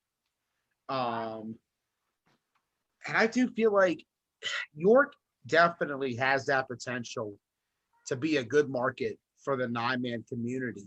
Like I said, Baez, they're always in the thick of things. They're always a top 10 team by the end of the tournament. I can't remember a tournament where you guys didn't at least make the quarterfinals at any point in time in the last 2 years. Yeah, I mean, back in 2019, I think ASC was actually our first 9-man tournament that we officially played in on the circuit. And that we became a runner-up in Ocean City in our second official tournament. So we got acclimated with the 9-man, how 9-man's played pretty quickly. Our team's just built to play 9-man. We have the offensive line. We have a dominant defensive line. We got lockdown corners. We got linebackers that can make plays at any given time. Everybody knows their position. We got big playmakers on the offensive side of the ball. Quarterback that can throw it. You know, I can't even tell you if there's no weakness on our team. You know, I say this and I'll say it again and I'll say it 1,000 times more. The only team that beats us is us. You know, that's the way I look at it. The only team that beats us is us. So, Yeah. You know, and I do look forward to seeing what Baez Auto can do. Like I said, they've been kings of York for a decade now. You guys have ran the YAFFL. We just saw about a month ago, actually, you guys at the Just Win Hanover tournament. You know, for those who don't know, YAFFL 8-man is very similar to 9-man, more so than what it is to Right. FWCT /UFFL 8-man style. I mean, there's only a few things that are different. Obviously, one less person on the field. The offensive line are eligible, and you can't stiff arm. That's it. You know, but you have to have a true offensive line. They have to be within touching distance. You know what I mean? And it's a true defensive blitz, and you know, it's just close to a 9-man feel as they're going to get where we live around. So, you know, I guess that kind of helped us get a little bit, you know, prepared for this 9-man game that we love so much now. Is the fact that we were able to experience it somewhat in the YAFFL. But yeah, it's different. We had a couple teams that came out of state that weren't used to our rules with our 8-man style, and a couple teams said it was a lot different. So it's different, but you know, at the same time, I think you guys have made that transition work very, very well. Yep. And I'm looking forward to seeing what Baez Auto can do this time around in Ocean City. Like I said, runner-up 2019, Final Four in Virginia Beach, Final Four in Charm City, quarterfinals, top 8 in Clash of York 1. Again, quarterfinals, top 8, Capital Classic, top 8 again, Worlds, Final Four, Clash of York 2. And then you go back at Nationals, very tight game with the St. Louis Spartans. Here you are now, though, with the Tri-State Spartans. Go back to that St. Louis game, memories of that game down at Nationals. It was a very physical game, very, very hard-fought game. Again, it came down to a couple calls not going our way. I mean, the biggest one was a gut punch to us where quarterback tossed the ball to Brandon and he turned it into 6, and they said that our quarterback was beyond the line of scrimmage when he threw that ball, and that was a gut-wrenching punch. I mean, I really turned things around. So yeah, I mean, that was, again, like I said, you know, we found a way to kind of beat ourselves there. So you know, but you gotta play those tough games and lose those tough games to, you know, battle through the adversity. You know, it made us closer as a team and really showed that when they went to the finals against what was the other St. Louis team, and they wound up losing. Wolfpack. Yeah, they wound up losing to them. You know, we kind of just looked at that and we were like, that should have been us, except, you know, obviously not the losing it, but we should have been in the finals. Like, what? We gotta get back to the drawing board. We really gotta focus. We gotta solidify ourselves, and we gotta work harder because that's where we should have been. So, you know, it was definitely a learning curve for us. We learned from our mistakes, and we're ready to ball, man. I can't even tell you how long we've been anticipating going to Ocean City. And we got a surprise for everybody that's going to be out there. We got a change in our uniform. So we're looking forward to showing those off this weekend too. You believe one of your teammates already gave that away, however, playing in Hanover last week. Damn it, JJ. I saw the picture. I saw at least the back of the photo. You saw the back, so you didn't see the front. It doesn't matter now. So I believe that was a gray jersey. Am I correct? You're probably 100% right. So y'all got blue, you got gray, you got yellow. How much are you all in broad access connected at this point? You know, Oh I no, made, no similarities. No I made that similarities. analogy or like in my head. You No, guys are like think broad about access it. YAFFL Like, compared to how they are WCFFL.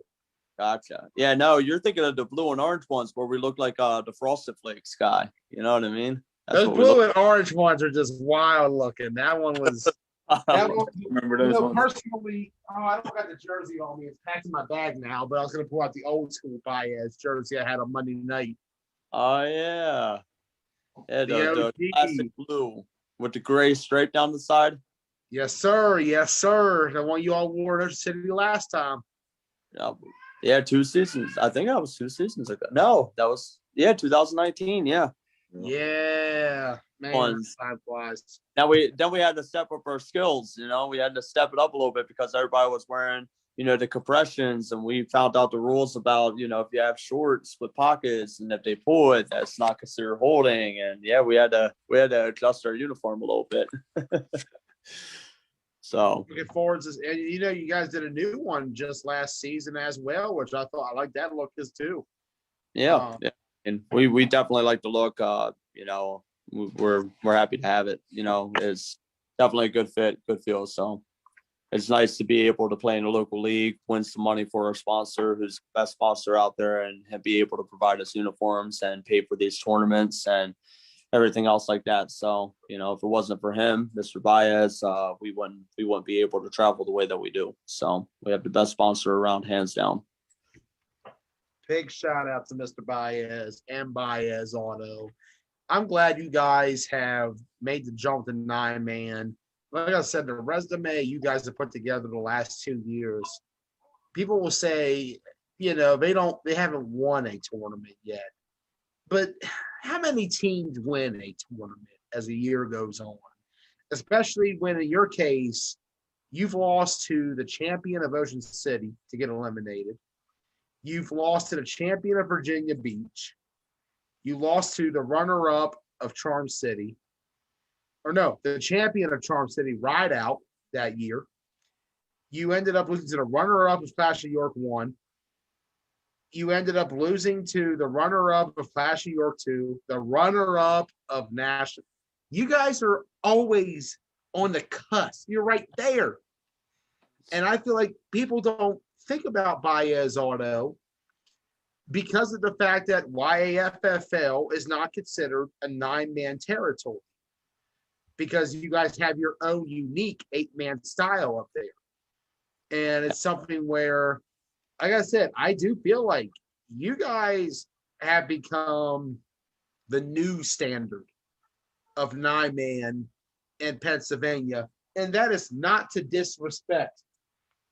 God, I hate when I get this backwards. The X-Dogs, who have been there for a while, which you saw firsthand who the X-Dogs were when you played against them on the Misfits back in Washington County. That's a game that I really want to see at some point, a Baez Auto X-Dogs game. We need to make this happen. You set up the time. We'll make it work. I love to see it, man. I hope we get a chance to see it in Ocean City this year. I really do. I've been saying for a while, we got to have the new blood and the old blood face off. It's one time, right? One time, whether it be in Shippensburg, York, Hagerstown, Ocean City, wherever, we got to make that game happen. I think if that happens and you film it, you may never not replay it for probably a year. I can just see it now, Joey Blaze, going back to when the X-Dogs played Baez. It would be one of those games where I feel like I'd replay it for years on end. I feel like I would love to see it happen. I really would. But for now, Dallas, anything else you want to add tonight? No, just like I said, we're looking forward to our 3:00 or 3:30 game against the Spartans. That's what we're on right now. We're on to the Spartans. But we look forward to getting down to Ocean City. It's been a little while. Look forward to the competition. Look forward to playing some of the teams again. We're looking to just go out there and beat Baez. That's just who we are. We're looking to play as a team and, dominate just the way we have been. Nothing short of that. Like I said, we got one goal in mind. That's to win chip. So that's what we're there to do. There to take care of business. But other than that, I look forward to seeing you down there, Joey. Happy birthday. Thank you, Dennis. We'll link up while we're down there at some point, whether that be on the field or, at a restaurant or something. I don't know. But, I definitely look forward to seeing you guys down there. Safe travels. And you guys have a good night. Good night, Dallas. We'll see you Saturday. If you can beat the Tri-State Spartans, the winner gets Ross Collins live for their game against the Bad Boys. I look forward to that. And we look forward to seeing you on the field. All right, later, guys. Later, Peace. Dallas. Dallas first joining us, a Baez Auto. Glad to hear from Dallas tonight. Last person to really interview. I had a couple guys try to get on the call, but because I didn't answer fast enough, they left. I understand. It's all good, fellas. My bad. I screwed up. Keith, you're the last one left out of all the interviewees. You're the Killer Bees representative tonight. So, Keith, looking at your schedule, Team Petty, Long Island Demons. Earlier, you had a chance to see James Battle, quarterback of Team Petty, and Joe Cassone, the center of Long Island Demons. I know it's been a bit, like I said, you're new to the circuit. You're where I was about 2 to 3 years ago when I first jumped into all this. And I'll admit it, when I first got into the circuit, I already knew what I saw in Hagerstown at the time. And what I saw in Hagerstown was the two kings of Hagerstown, X-Dogs and Broadax. And then along the way, I met the Maryland Titans. I met 7 Point Spread. I ended up meeting Explosion, who became Aftermath after the fact. I ended up coming across other teams as well. Hagerstown 2017 was where I truly started my live streaming flag journey. Even before that, though, you go back Virginia Beach 2015. Andy and I talked about it on Monday night. That tournament where I got to see Ride Out for the first time. I got to see the Blue Chargers and go against the GOAT of quarterbacks and 9-man, Mike D. And, of course, Speed Kills. And, T, having traveled, Ocean City 2019 was my third after Charm City 18 that I traveled to. It's just different. The environment's different. The game level of play is different. I'm telling you, from my perspective, you're going to love what you're about to see this weekend in Ocean City, Keith. Your impressions going into this tournament as somebody who's never seen the circuit up close and personal. So for me, it's real awesome because not only am I going for my first time being a player, it's also my first time being a live streamer. So I get to really experience the full effect of the actual tournament itself as a live streamer. And then I also get to enjoy and take part of the actual gameplay. So I really get to thoroughly feel out the entire tournament setting. I'm excited as far as the gameplay is concerned. I am ready to play. My team is ready to play. The chat has 500 messages a day buzzing off of my pocket while I'm at work about how hype everybody is, ready to hit ready to make their hits. And, we are all excited and ready to go. The offense, I'm excited for it. I don't know if the newest edition has been released, but when this, let me tell you, I've heard about your newest edition. You're bringing elite talent to that quarterback position. That is a very punny way of putting it there, Mr. Blaze. But yes, quite elite talent. And so, there is the one slight downfall of not having any reps. But I mean, I think we're going to make up for that just fine. We got ballers all over the field on offense. So, and then as a live streamer, I am excited to be able to learn about all these other teams, see all these other teams play. You know, I didn't have an idea about a lot of the teams that were, being talked about tonight. So I'm excited to kind of get rid of that and get my own personal opinion on the teams down in Ocean City. Your impressions so far, having heard from Joe Cassone, the center of the Long Island Demons. I hope I'm pronouncing that name correctly. If not, Joe, correct me later. And of course, James Battle, quarterback of Team Petty. So I'm actually going to start with Tom. One thing I got from him that is something I actually would not have really thought about is the organization of time. You got to make sure you got to adjust for traffic and all kinds of and parking and all that kinds of stuff. So, that's honest to God. That was a good reminder.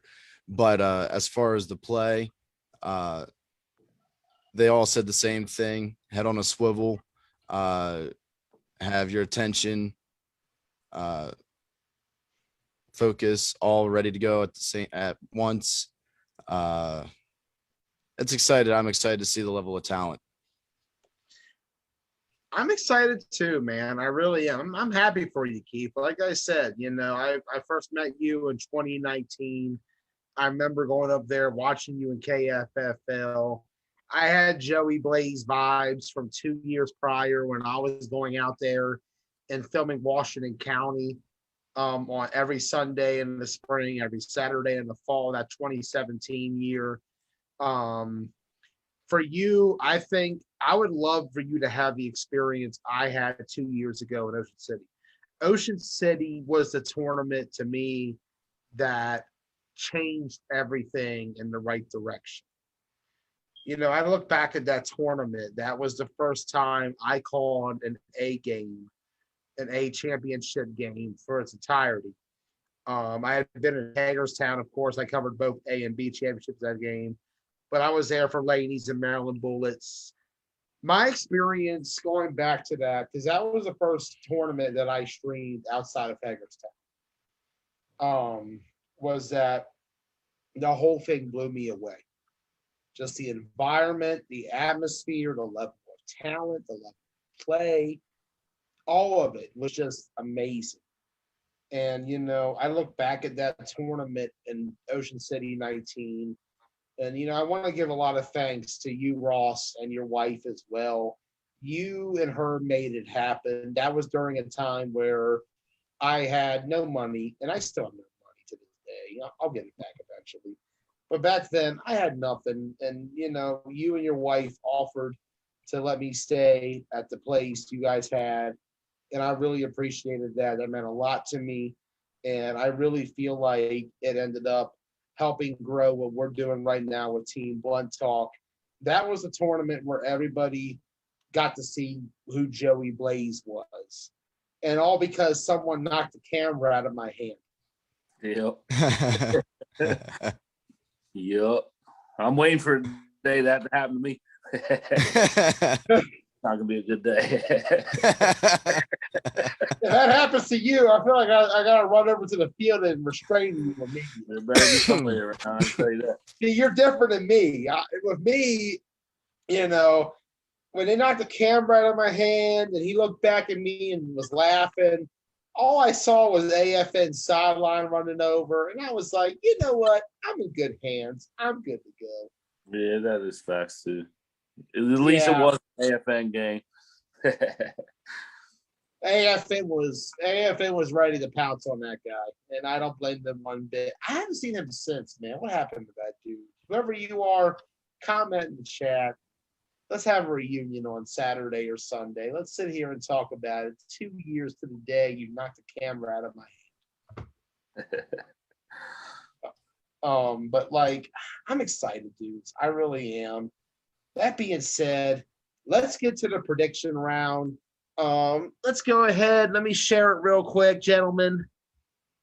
And yes, I am very drunk at this point from having too much highlight. Yeah, I think you need a third one, bro. I do. I'm about to call that 7-Eleven delivery app they have and just ask them to bring me another highlight. I saw you chugging the backwash of that one. So I did. I chugged the hell out of that. Jesus. Let's look at the games. Ignore all. You know what? I'm gonna let's ignore the B games. Actually, I want to let you pick the A games, dude. You can tell I'm really drunk. Oh boy, here we go. Let's do A and B a little bit here because I know Ross last night you missed out on A because of the fact that you had to take care of little Warren. At least you claimed that. Your wife earlier you were lying about that about the kids thing. I did have kid duties last night. No, I understand. All good. You should have had Warren on live though. You've had Maddox many times. You should get Warren on.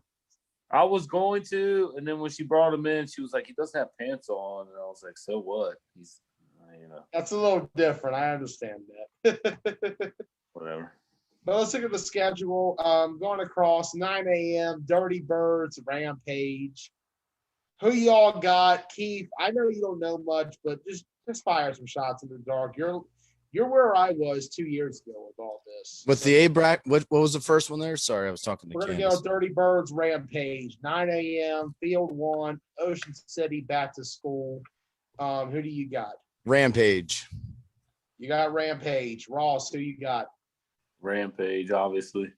I got Rampage as well. Like I said, number one team entering this tournament. Rampage can do a lot of damage. They always bring it. They've been around for a long time. Like I said on Sunday, a lot of people were wondering, was Rampage dead with Misfits taking some of their talent away and taking away the guys they had last circuit season? They're not dead yet. You can't count Steve Winter or Johnny. Rampage was around before Misfits, and it'll be around after Misfits, I think. Rampage been around. Ooh, that's a big statement, Ross Collins. I know. You're going to catch a lot of heat on our cut for that one. Whatever. The next game, you got 717 Elite, L&D Bulls. I think that's Landover. I should have asked Kevin that. Ross, who do you got?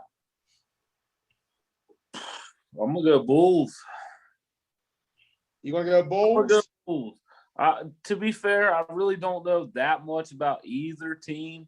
It's a tough one, man. It really is because it was 717. Like, I know. I think you got a glimpse of them back at Nitro a month ago.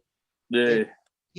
Now let's just say the team they had at Nitro is what they have, minus Tyler Spencer, of course, because Tyler was on that team at Nitro. Right. What do you think of them based on what you saw at Nitro last month? They got good pieces. They're missing a couple pieces as well. For me, honestly, my biggest takeaway from that was quarterback play. Yeah. 717, what's his name, Murray or whatever? Greg Murray, yeah. Who he had the arm to get it done. Other than that, I can't give him too much credit, if I'm being honest. He threw up a couple prayers that I was like, why are you even throwing that ball? But that's just my opinion. That's the thing about Greg. You know, he actually was with them over at when they went down to Dallas a few weeks ago for that 5-man tournament. So part of me thinks we'll see Greg, but another part of me wonders, can we see Champ Moore? Like, right. Despite what happened in Keystone 2 weeks ago, I still think Bob Champ Moore is still one of the better quarterbacks out there in this region. I agree with that. 100%. Yeah, like you saw that run he had against Spartans. Like, that was just ridiculous to watch. I just feel like, though, with this game, I think 717 takes it. I think that your team, they're going to be a little too fast on terms of speed for what that Bulls team can handle. I'm going to go 717 there. Keith, who do you got just based on shots in the dark? Like I said, I know you're inexperienced all this. You're new. Just go ahead. Say what you got to feel on this one. I'm pulling up for 3, and I'm picking the Bulls. You got the Bulls. Okay, so Keith and Ross got the Bulls. I got 717. Let's move on. 10:15 kickoff, 7-1-7 Rampage. Ross Collins, you're scheduled to have that game. That's going to be at 10:15 at our city back to school. Your impressions of that one, who do you got? I'm going to go Rampage with that one.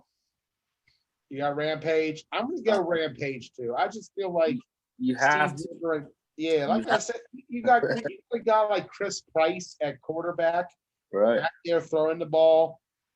You are going to have a chance to win every single time, no matter who the opponent is. And you look at the resume Rampage has put together the last couple of years, they are that team. I got Rampage as well, so we're going to go clean sweep. We got Rampage 2-0. They're going to be heading to the B bracket next day. Dirty Birds and Bulls. Ross, who do you got? Whew. It's a weird one. Like I said, we don't know anything about the Dirty Birds. I've never seen them. Like I've heard about them, but I can't say I've ever watched them. I'm gonna have to go with the Bulls just because I know a little bit more about them. Okay, I have no idea what Dirty Birds have. Right, Keith, who do you got? Because I'm taking shots in the dark, I'm going to give the shout out to the shot in the dark. Dirty Birds are going to pick up this win. I think Dirty Birds will get it too, man. You know, that North talent, it's something else. They no definitely have, the Bulls. what's that? You giving no love to the Bulls. I think the Bulls are heading to the C bracket come this weekend. They're going to be in the C. Ooh. Yep. Damn. I'm going to go with Dirty Birds. And I just things I've heard about what this team is. Just things I've heard. Going over 11:30 kickoff, Northside Park, Team Petty, Broad Axe. Ross, who do you got? Oh man, this is when it's gonna start getting really hard. Talk, and then when you're done, Keith can talk. I'm going to do that thing where I disappear for a minute and nobody sees me. I'm with this one. I'm gonna have to go Team Petty. I think just because it's Broad Axe's first game in a long time on a tournament scale. Whew, that's rough. I don't know. Broad Axe is bringing out Mert and a couple other. Tom's over there doing his homework. Got a good little team together from what I hear. So I don't know. I think I'm going to go Team Petty, though. I really do. And that's no disrespect to Broad Axe. I wish all of Washington County teams that are going the best of luck. And I really do. I hope one of y'all win it. I really do. I think that would be awesome if a Washington County flag football team won this shit. Hey, now keep the love for the KFFL in there too, sir. Yeah, it's a little hard for me, but no, I'm gonna go. I'll go with Broad Axe in that game myself. I think Broad Axe will. I think that's gonna be a good one. Good matchup. Yeah, I don't know. I'm gonna go Team Petty. So okay, Ross got Petty, Keith's got Broad Axe. I'm gonna go Broad Axe, man. It's tough because I got a lot of respect for Petty. James Battle's my guy, but I think Tyler Murdoch, he's gonna be ready. He's gonna be determined to go out there and play. I think Broad Axe just gets by Petty. I'm not gonna say it's a blowout. It's gonna be It's gonna be a close game no matter who wins, I think. Yeah. Back and forth. I agree on that. FOE Maryland Venom. Ross, who do you got? Oh, man, another interesting matchup. If FOE brings their nationals team that they had down in nationals, I think it's another one where FOE kind of. I love that sentence. If they bring the nationals team they had at nationals. Love you, Ross. You're my guy. Shut your 80 ounces out. But I'm gonna go FOE. I'm too drunk at this point. I'm gonna go FOE in that one. I'm gonna go. No, I really don't know who to pick in that one. See, it's a tough one. Like I said, their game last year in OMFFL was very close and competitive in that first round playoff game. I believe it was 15-13 in favor of Robbie and company in that game. Yeah, I'm going my gut. I'm going FOE. You going FOE? Okay. Yeah. Keith, who do you got? Mind you, this is the Maryland Venom, not the West Virginia Venom. Yeah, I know, but you know what? Right now, Venom is such a sour word right now. So I think I got to go for FOE, fee fi fo fum here. Yeah, I'm just going to pick them. Venom. I can't get past the KFFL Venom. Way different team KFFL Venom. What's that? KFFL, what's that? The Venom from OMFFL is way different than the Venom up there. Yeah. Oh, I believe it. I believe it. I am by no means comparing the two. There, Keith, when your Killer Bees played them at the 4-state fours back in January. Oh my goodness, yes. I forgot about that. Yes. The game that started in Greencastle when we finished in Hagerstown. Yes. So you remember Billy Blaze, the genius, man. You remember games that I don't even remember, at least off the top of my head like that. I just remember that game because of the fact that the superintendent of Greencastle Entrance School District came onto the field and kicked us out. So we had to relocate the rest of the tournament 15 minutes away to Hagerstown at the fairgrounds. Yeah, that was fucking terrible. My bad. Sorry, County. I cost you all Greencastle too. Oh well. So you got Venom. I got Venom as well. Like I said, I think Robbie and company, they've gotten better. They really showed up at the 4-state fours, and I really liked how they looked at OMFFL week 1. You know, Ross, you had 2 of their games, one against Bad Boys, the other against Elite. I felt like at a Bad Boys game, they showed that they could compete against the likes of that kind of team. And, you know, going back to watching how this franchise has grown the last few years, I really look forward to seeing how they do. But I'm going to go Venom here. FOE's played well. I think Venom gets the win, though. Going over next game, X-Dogs, Blackhawks. That's 11:30. Ocean City Baptist again. Ross, who do you got? My bad, I'm back. Where are we at? Hold up. I was wondering where you were when you didn't answer me the first time. X-Dogs and Blackhawks. Ooh. I think it's going to be a different game than the one I covered back in 2019 over at Northside. Yeah. I do believe it's going to be different too. I'm going to go X-Dogs. That's the thing. Like, Tommy and Matt are very similar on terms of the kind of offenses they run. Very similar teams, I think. More similar than people probably could put together, but So I'm gonna go. I'm honestly just gonna go X-Dogs just because it's my homer team, and I love the X-Dogs. I love the Blackhawks too, though. I've covered a lot of the Blackhawks since I started streaming. I played against them. Man, yeah, I'm gonna go X-Dogs in a close one. I mean, we're talking final drive of the game type stuff here, I think. I'm gonna go X-Dogs. Okay. Ross has X-Dogs. Keith, who do you got? Oh, you already know I got to go X-Dogs. I know everything they're about and, you know, the intensity they have. So, you know, in blind picks, I got to go with the X-Dogs. I'm going Blackhawks. I think Tommy and company, like I said, it depends on their numbers. Like when they played them back in 2019 in OC, they only had about 14 guys total. And, you know, Ross, you saw the issues that Vera Ted and York last year when they came out against Baez Auto with not that wasn't even just a numbers thing. That was like literally the game was about to start, and majority of the Blackhawks guys that were there were still putting their cleats on.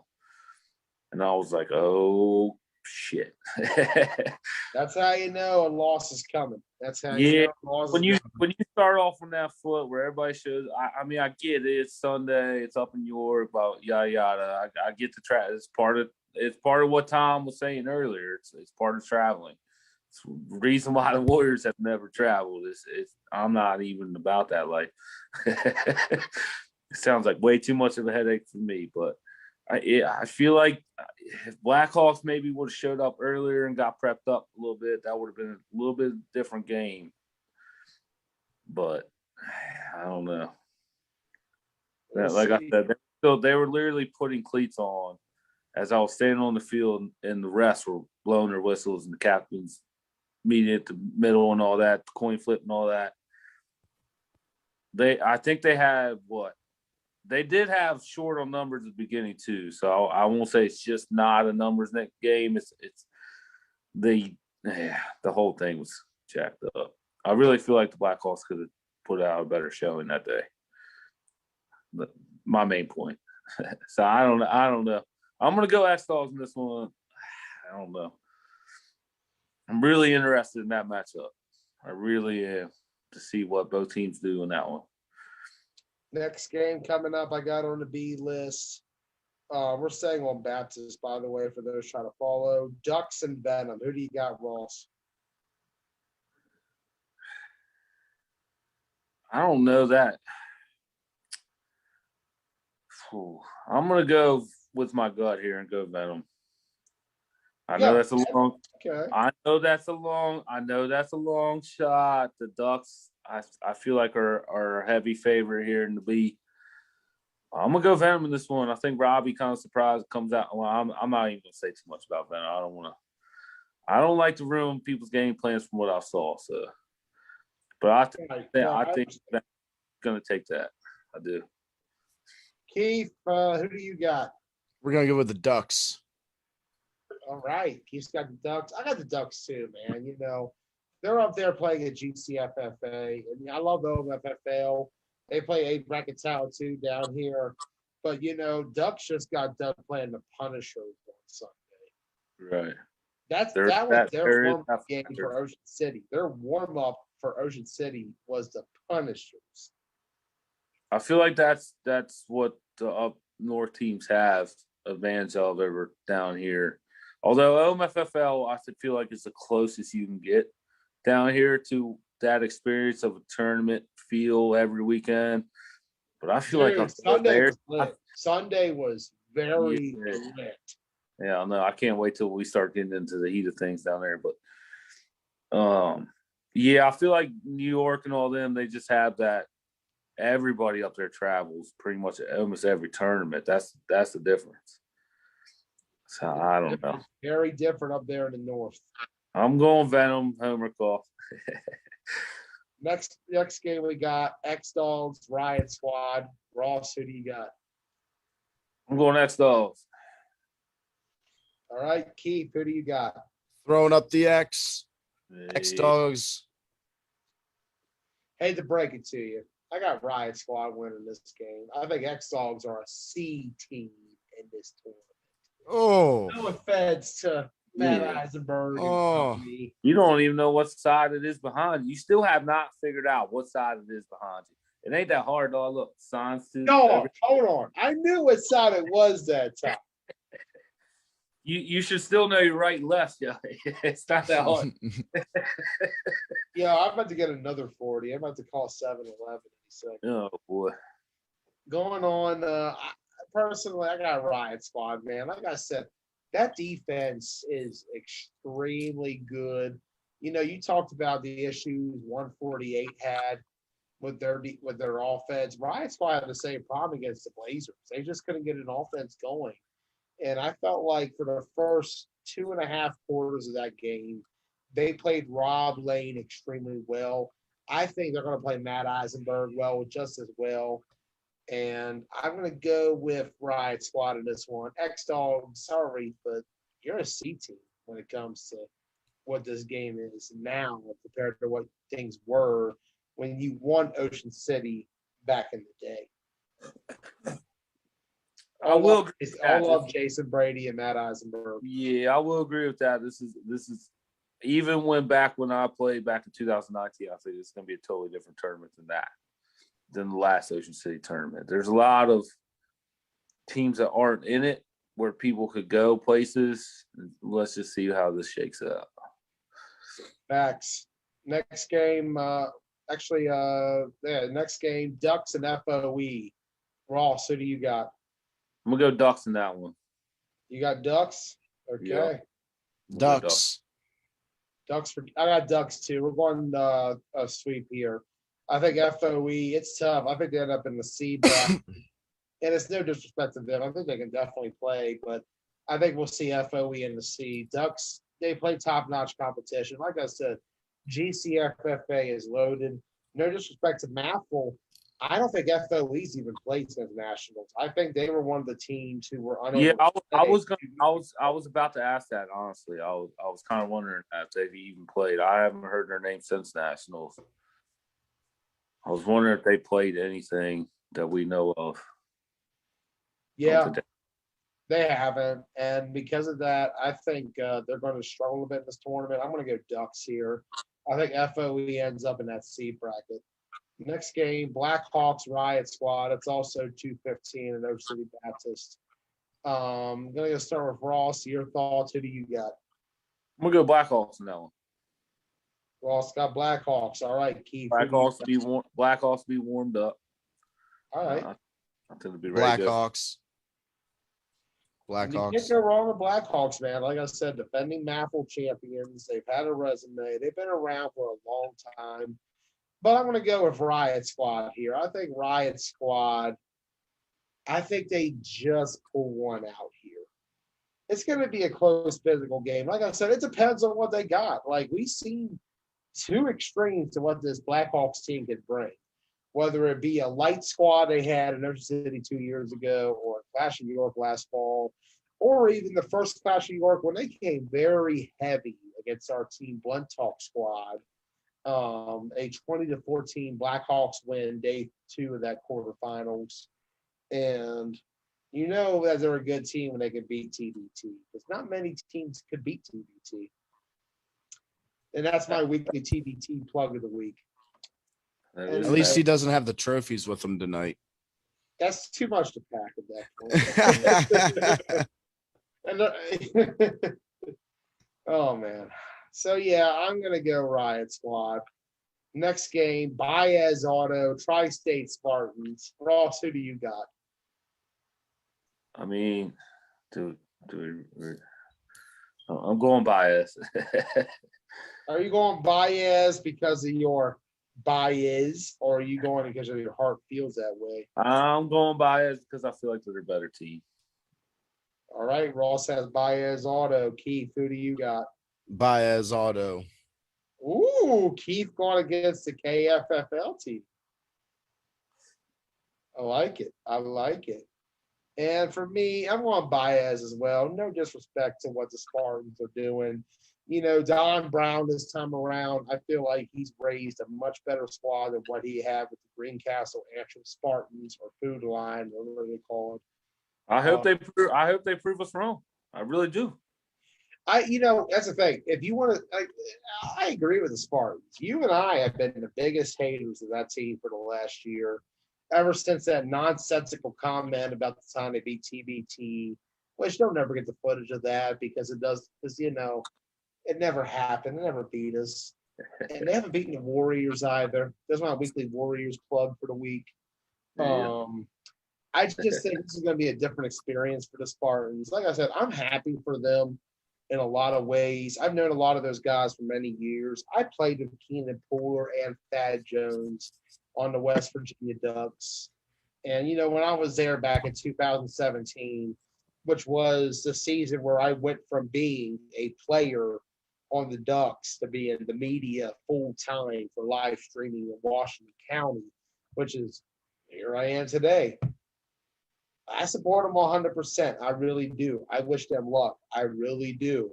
Martinsburg, Inwood, that area, that whole Eastern Panhandle, that was the recruiting grounds I had and the survivors back in the day. I hope for the best with them. I really do. I just think they're overmatched against Baez personally. I'm going Baez here. Next game, Maryland Titans, AFN. Ross, who do you got? Titans. I got Titans winning the B in this one. Well, way to give away your B prediction before we actually get to that part, Ross. Yeah, sorry, I just did that. Dickhead. I just did that. Keith, who do you got? Did we still have Keith? He's there. Oh, sorry. It was on mute. I'm here. Yeah, I'm going to go with the Titans. I'm going to go with the Titans also. Something's just pulling me that direction. Titans? Okay. I'm going to go Titans as well. Like I said, when you got someone like Doc, I'm going to blow your mind real quick, Keith. Can you guess how old Doc is? No. Doc is 55 years old. Woo. Respect. And we'll go out there and drop dimes on you all day long. And if you hit with him, a towel on his neck. Yeah, and if you hit him, he's going to get up, he's going to talk shit, and he's going to throw a deep bomb and burn your DB the next He will make you pay for hitting him. I've seen it. I saw that clip back in National. Yeah. Got that. You don't want to mess with Doc. Doc is that guy. Doc is that guy. Yeah. So we got Titans across the board there. Baez Auto, Bad Boys. You got a top 5 game right here. This is going to be a really good one. Ross, who do you got? Oh, man. I was really hoping you wouldn't call me first for this one. I'm calling you first for every other pick. Why would you think I wouldn't call you first? Yeah, I was just hoping. Talk as long as you can, and then Keith can do it while I do my thing. Oh, God. I was really hoping that you wouldn't do it. Man. It's the Bad Boys' first game of the day, too, so it's by a second. Man. I'm going to go Bad Boys, I think. I'm going to go Bad Boys now. Clearly no clear cut. This is, man, damn. I'm going to go Bad Boys. What you got, Keith? I'm going to go with Baez Auto. I just that feel, I guess. Just that feel. This one's hard. Yeah, because I don't know a lot of these teams, granted, but Baez Auto is one that I have heard of, and I have at least seen games before. Right. So, I'm gonna give my love to Baez Auto. Having just came back into the room, I'm gonna go with Bad Boys on this one. This one's tough, though. I was going to call them Renegades again. To me, it's still the Renegades, man. You can't kill that team name. But I'm going to go Bad Boys here. Like I said, the talent is definitely there. Jaleel Figgins is a borderline A quarterback. He is on that line where he could definitely play an A. Personally, I'd love to see him behind a main event kind of team. I think he could work at that position. And that's no disrespect to what Tony can do on Baez Auto. We've seen the work he's put in the last couple of years for that team. I think that's going to be a close competitive game, but I got Bad Boys in that one and what should be a good game. Game of the day, I think. It has that potential to be game of the day. I know there's a lot of games. And it's crazy to think that's going to be the same time as Misfits Alliance. We'll get to that in a moment. Let's move on. Next B game, Titans and Brick Squad. Ross, who do you got? Titans. All right, I'm going to go Titans as well. Keith, who do you got? I'm going to go with Titans as well. Yeah, like I said, I think it's the best Maryland Titans team we've seen in a long time. And when you got Doc at quarterback, I think it's almost a lock to win it. So I'm going to go with Titans here. Next game, Tri-State Spartans, Bad Boys. You're going to see hella shit talk between these teams. Yeah, whether it be from Facebook. one side. Yeah, you got Baltimore versus Baltimore. Yep. You got Eddie versus the whole team. You know how this, I'm going to tell you, that's going to be a very, very fun game. It is going to be a fun watch. game. It is. Like that's a good 6:15 game on terms of just the sheer talk alone between the two squads. You know the bad boys are going to bring it. You know the Spartan gang are to come ready to play. That's going to be a good one. So who do you got, Ross? Bad boys. Keith? I am going to throw the shocker and call the Tri-State Spartans with this upset victory. Good for you, Keith. Good job, bud. Good job. Keith's got more confidence than I do, man. Like I said, because see that, and that has me having the bad boys going 0-2 in this bracket. Man, you got bad boys playing in season. Listen, and here's the only logic that my mind can come up with here at 11 o'clock at night is that I have them losing to Baez Auto. That's going to get them frustrated. You guys are saying that's going to be a big trash talking game between Tri-State and Bad Boys. Bad Boys already being in an upset mood. Hey, you never know.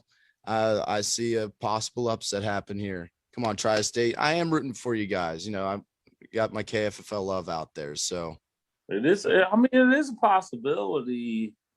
They are kind of a new team. That's a legit bracket, bro. That's a legit bracket. Like, that's a good bracket. Baez, Bad Boys. We don't know what the Spartans can bring to the circuit, but at the same time, we've seen the potential. Like, the talent's definitely there. Like, they got the guys to compete. It's just like, I think it's like what Tom said. It's different when you go out there and travel compared to facing your own guys at home. And I think that's where Tri-State is in for a rude awakening. Yep, I agree with that 100%. Yep. Been there. I remember my first tournament. Ooh. Hagerstown 2018. You had Scorpions and Rampage that weekend. Yes, I did. Yeah, you did. And then, yeah. And then we played Scorpions again on Sunday.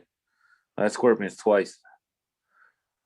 And then the next tournament, you had Bullets and main event. Well, in this case, I call them mid-carter because that was half a main event. They had Pobo. Yeah, that was a wild main event. From what I've learned since then, that was kind of a wild main event team. But see, it's funny because that was the first time I saw main event ever. Like, I know people will say that's kind of weird, but I didn't travel before 2019. I stayed as close as I could to Hagerstown. Right. It just didn't make sense to me to travel. But that was the first time I watched main event, and I wondered to myself, how is this team considered the best in the country? And then I got to see Mike D at Charm City Classic, and that's when I really got to know the real man. AFN, Brick Squad, who do you got, Ross? I'm going to go AFN. Keith, who do you got? I'll take the affiliate. I think AFN snaps a streak here. I feel like they have to. They have to, man. Like, because if they don't, you got to think, like, 7 in a row. They've lost 7 circuit games in a row. 7. Yeah, fuck them stats. I'm going AFN. I got AFN. I think the affiliates pull it out. They make it to be on Sunday. Let's go over to North Side real quick. Team Petty and Broad Axe. Who do you got, Ross? And we already did it? Huh? Yeah, we did that one already. I went Team Petty. Well, you can tell I'm drunk. Long Island Demons and Broad Axe. There we go. Now we're getting into something new. Oh man. I know Broad Axe is gonna hate me for this, but I'm gonna go Demons just for the factor of that we've already talked about. The Demons play top-notch competition and league play. There's no other way, no better way to prep you for traveling than that. So I'm going Demons. Keith, who do you got? I really want to pick Broadax, but my soul is being sucked towards the Demons. So I think I'm actually going to pick the Demons for whatever reason. My mind is telling me to pick the Demons. All right.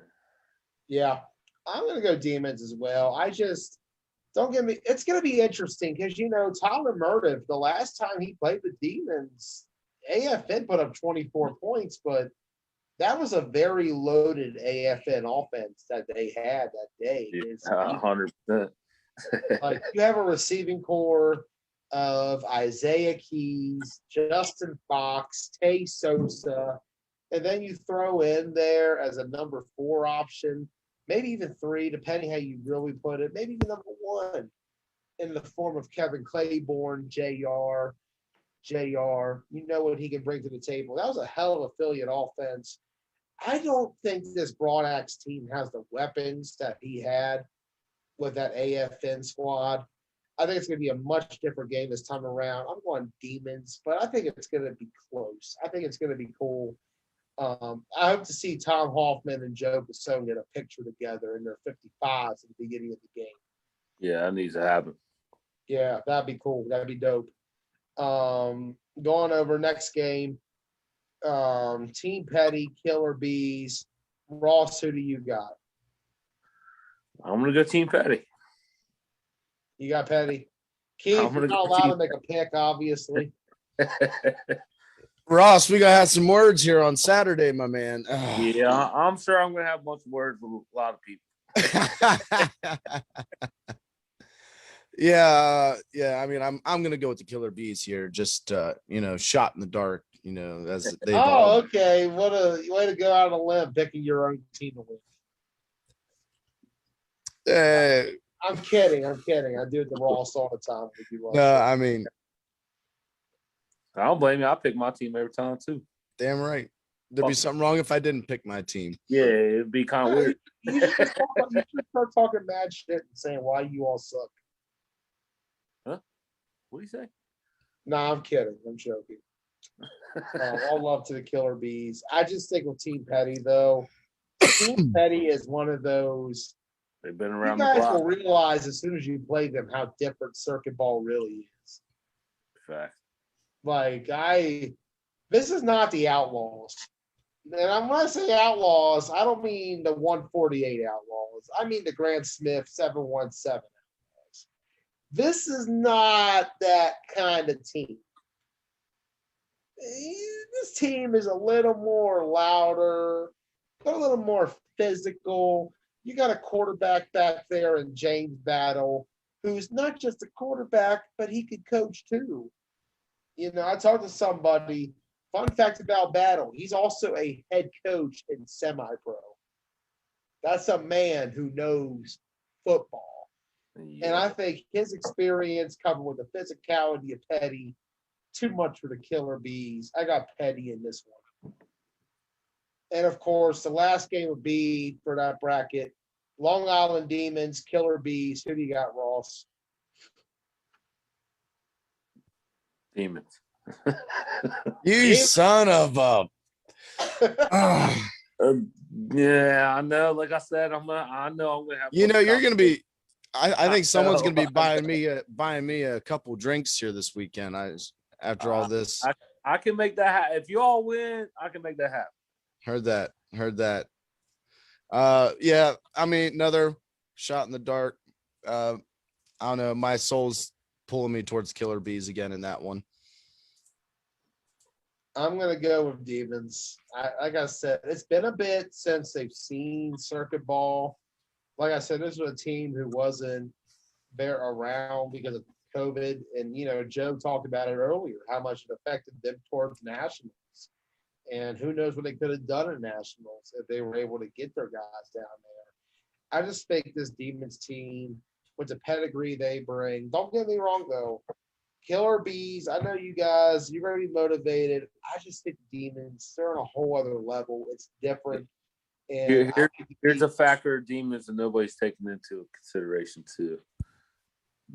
There's a lot of New York teams that are not coming down for this.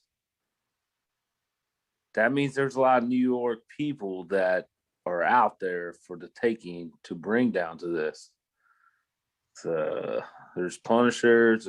I mean, we can name off a whole list of teams that aren't coming. That means there's people out there, like Joey says, you're a free agent. You never know where they're going to go. So, I mean, I'm pretty sure the Demons are fine by themselves, but I think they're going to add a couple pieces to it too. And like I said to Eric last night on the show, I don't blame any team for doing that. You do anything you can. No, hell no. What traveling do you have to? Exactly. It's just You different. have- It's just different. And, you know, Keith, you've seen that with the Killer Bees so far, how different travel is. Oh yeah, and we haven't even had our first travel game yet. Yeah, oh yeah, but it's neat. It's nice. It's neat to see because get you interacting with more people. So It is. It's an awesome experience, man. Joe commented on the chat. He says, Keith, we could have a beer after the game, bro. heard that. All right, so we got B done. We got C done. Over on your end, Ross, I want to say your C teams were, I think you had The Bees. Bees, yeah. I forget that other one that I had that is probably super. The more I thought about it, like, damn, I got them in the C. I think you had Spartans in there as well. Yeah, Bees, Spartans. I want to say you had Riot Squad in your C bracket. Yeah. You had Riot Squad. Yeah. You had I think you picked the Bulls to actually win a game, I do believe. So you didn't have them. No, I picked Bulls to win both their games. So you have Dirty Birds in the C. Yeah, that's it. Yep. Okay, so and you had who'd you have between FOE and Venom? It's been a while. I think you had I think you had Venom actually. Yeah, I did. I got FOE going 1-1. Okay, so looking at those teams between, in your eyes, Tri-State, Riot Squad, Dirty Birds, 717, Yeah. and Killer Bees, who would you pick to win C bracket? Riot Squad. Riot Squad? Okay. Keith, you had in your C bracket. So I can make this pretty simple here. The as far as C bracket's concerned and what I had, I would have to, because I had the Bad Boys going 0-2. So going off of what I had, I would have the Bad Boys as the favorite to win that bracket. Honestly, like, if they're in the C bracket, they're the guaranteed favorite, man. There's too much talent on that team to lose like that. And there's too much experience, Brandon Scarborough, he's going to be on the sideline. He's going to make sure they're in a position to win that game. He's been around the game for a long time. Jaleel at quarterback. Like I said, he's a borderline A-level quarterback. He definitely could be that guy if he ever chose to play up. And I feel like that could definitely pay dividends. For me, looking at the C bracket, I had the Bulls in there. I also had FOE in there. I had X-Dogs in there, as well as the Spartans and Broad Axe and the Bees. And looking at the teams I have in that C bracket, it's a tough one. It really is. There's a lot of good competition in my C bracket. I think we're going to go with X-Dogs, though. I think X-Dogs win C.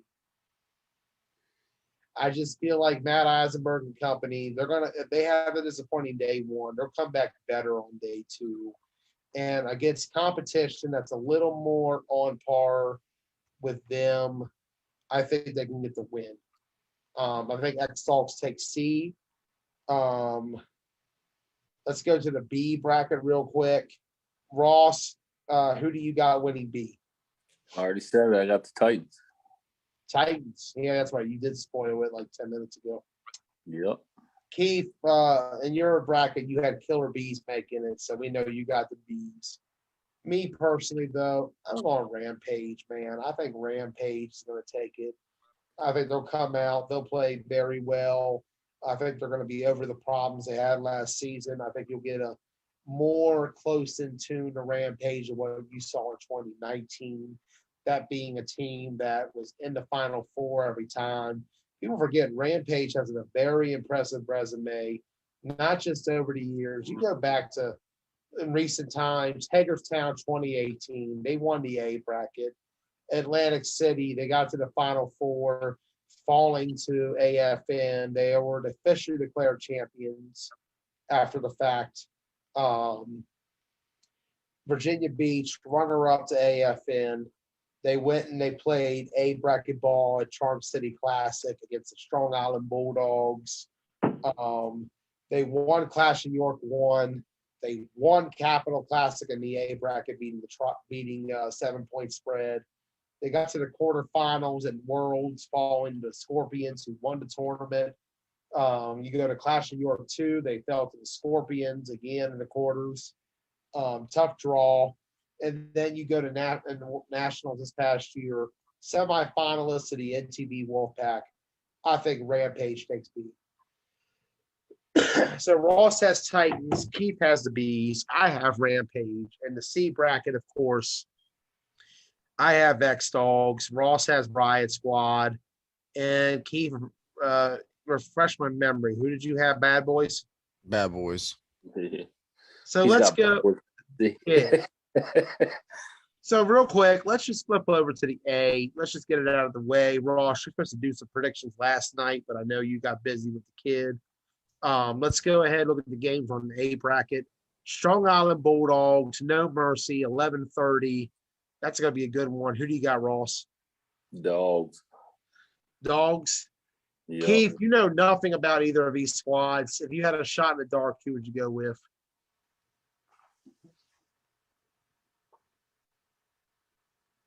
All right, Keith. Oh, sorry, it was on mute again. Bulldogs. Bulldogs. All right. You heard my pick last night. If you didn't remember what it was, go back and watch the episode. Oh, I'm sure. Yeah, next game, Rollers, No Mercy. Ross, who do you got? I'm gonna go Rollers. Rollers. Keith, who do you got? No Mercy. All right, he's got Brock and Company. That's a good pick. Strong Island Bulldogs, a dream. Ross, who do you got? Dogs. Keith. Dogs. All right. Elite Rebels and Misfits, 3:30. Ross, who do you got? Oh, well. Yeah. Interesting factoid coming into this game, Keith. The quarterback of Rebels, TJ Holston, he was the quarterback for Misfits when he won your Keystone League 2 years ago. Yeah. So we're going to get a chance to see the Misfits old quarterback take on the new Misfits team. Oh man, Misfits are gonna hate me for this. You got Rebels? I think I do. Ooh, Ross got the Elite Rebels. Keith, who do you got? Unfortunately, I'm there with Ross. I'm gonna have to go with the Rebels. Something's just kind of leaning that way. All right, Rebels for both of you guys. Next game, Misfits Lions, 5:00 kickoff. Ross, who do you got? I don't want to pick. Are you about to say Misfits 0-2? Yeah, I mean, I'm going back to Man, between the Spartans and the Misfits, you're going to get blown up tomorrow on your Facebook. I know. I'm just, man. And the bees. Yeah, the bees. Everybody's gonna be hitting. Oh, I'm just calling it as I see it. I'm gonna have to go Lions in this one. Again, I hope Misfits prove me wrong. I hope Misfits go 2-0. I truly do hope Misfits go 2-0. I don't. Prediction wise, I can't do it. All right, Keith, who do you got? Misfits. I'm not that out there. I'm going with Misfits. All right. Final game of the A bracket for Saturday. Elite Rebels and Lions. Ross, who do you got? I'm going Lions now. Keith? I don't know how you can't. The Lions have been proven. I don't know. Look at the resume they got. You know, they were the runner-up in Atlantic City 2019. Ocean City, I think they were. I don't know if they were in Ocean City in 2019 now, but I think about it. I don't think they were. I don't remember them there. Yeah. You know, you look at Virginia Beach 2019, they won that tournament over the Strong Island Bulldogs, just when the Strong Island Bulldogs were starting their run that summer. Well, in the Lions and the Laneys kind of connected. Am I making that I up? don't believe there's a connection there. There might be players there from that squad, but I can't verify it. You might have to ask some Northern experts on that. Did Laneys win A in Ocean City last time it happened? Huh? Didn't Laneys win A last time? They did, but I think some of the ladies guys are spread out in different squads now. Right. I knew there was connections there. There's a couple different teams. But... Yeah. Yeah. I'm gonna, like I said, with the Lions, you know, the resume they put in, they won Rhode Island that fall. They ended up getting to the championship game against second gen back at Worlds last year. You know, they Final Four team, semifinalists of Nationals a few months ago. I think the Rebels, they're going to put up a fight, but I got Lions here, of course. Keith, who do you got? I'll go with Lions. All right, gentlemen, that said, who's your A champions? Ross, you first. I gotta go Dogs. Dogs?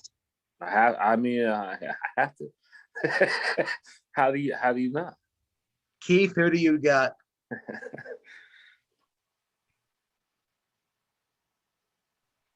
Keith? Yeah, I'm he's thinking. It's a tough one. Rampage. Wrong bracket.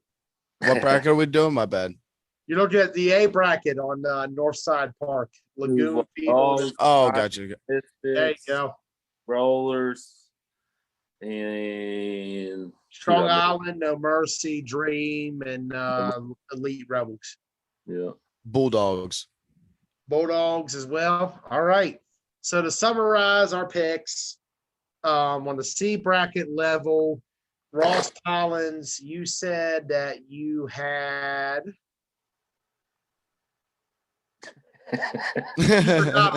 now you had Riot Squad, I remember. Yeah, I got right.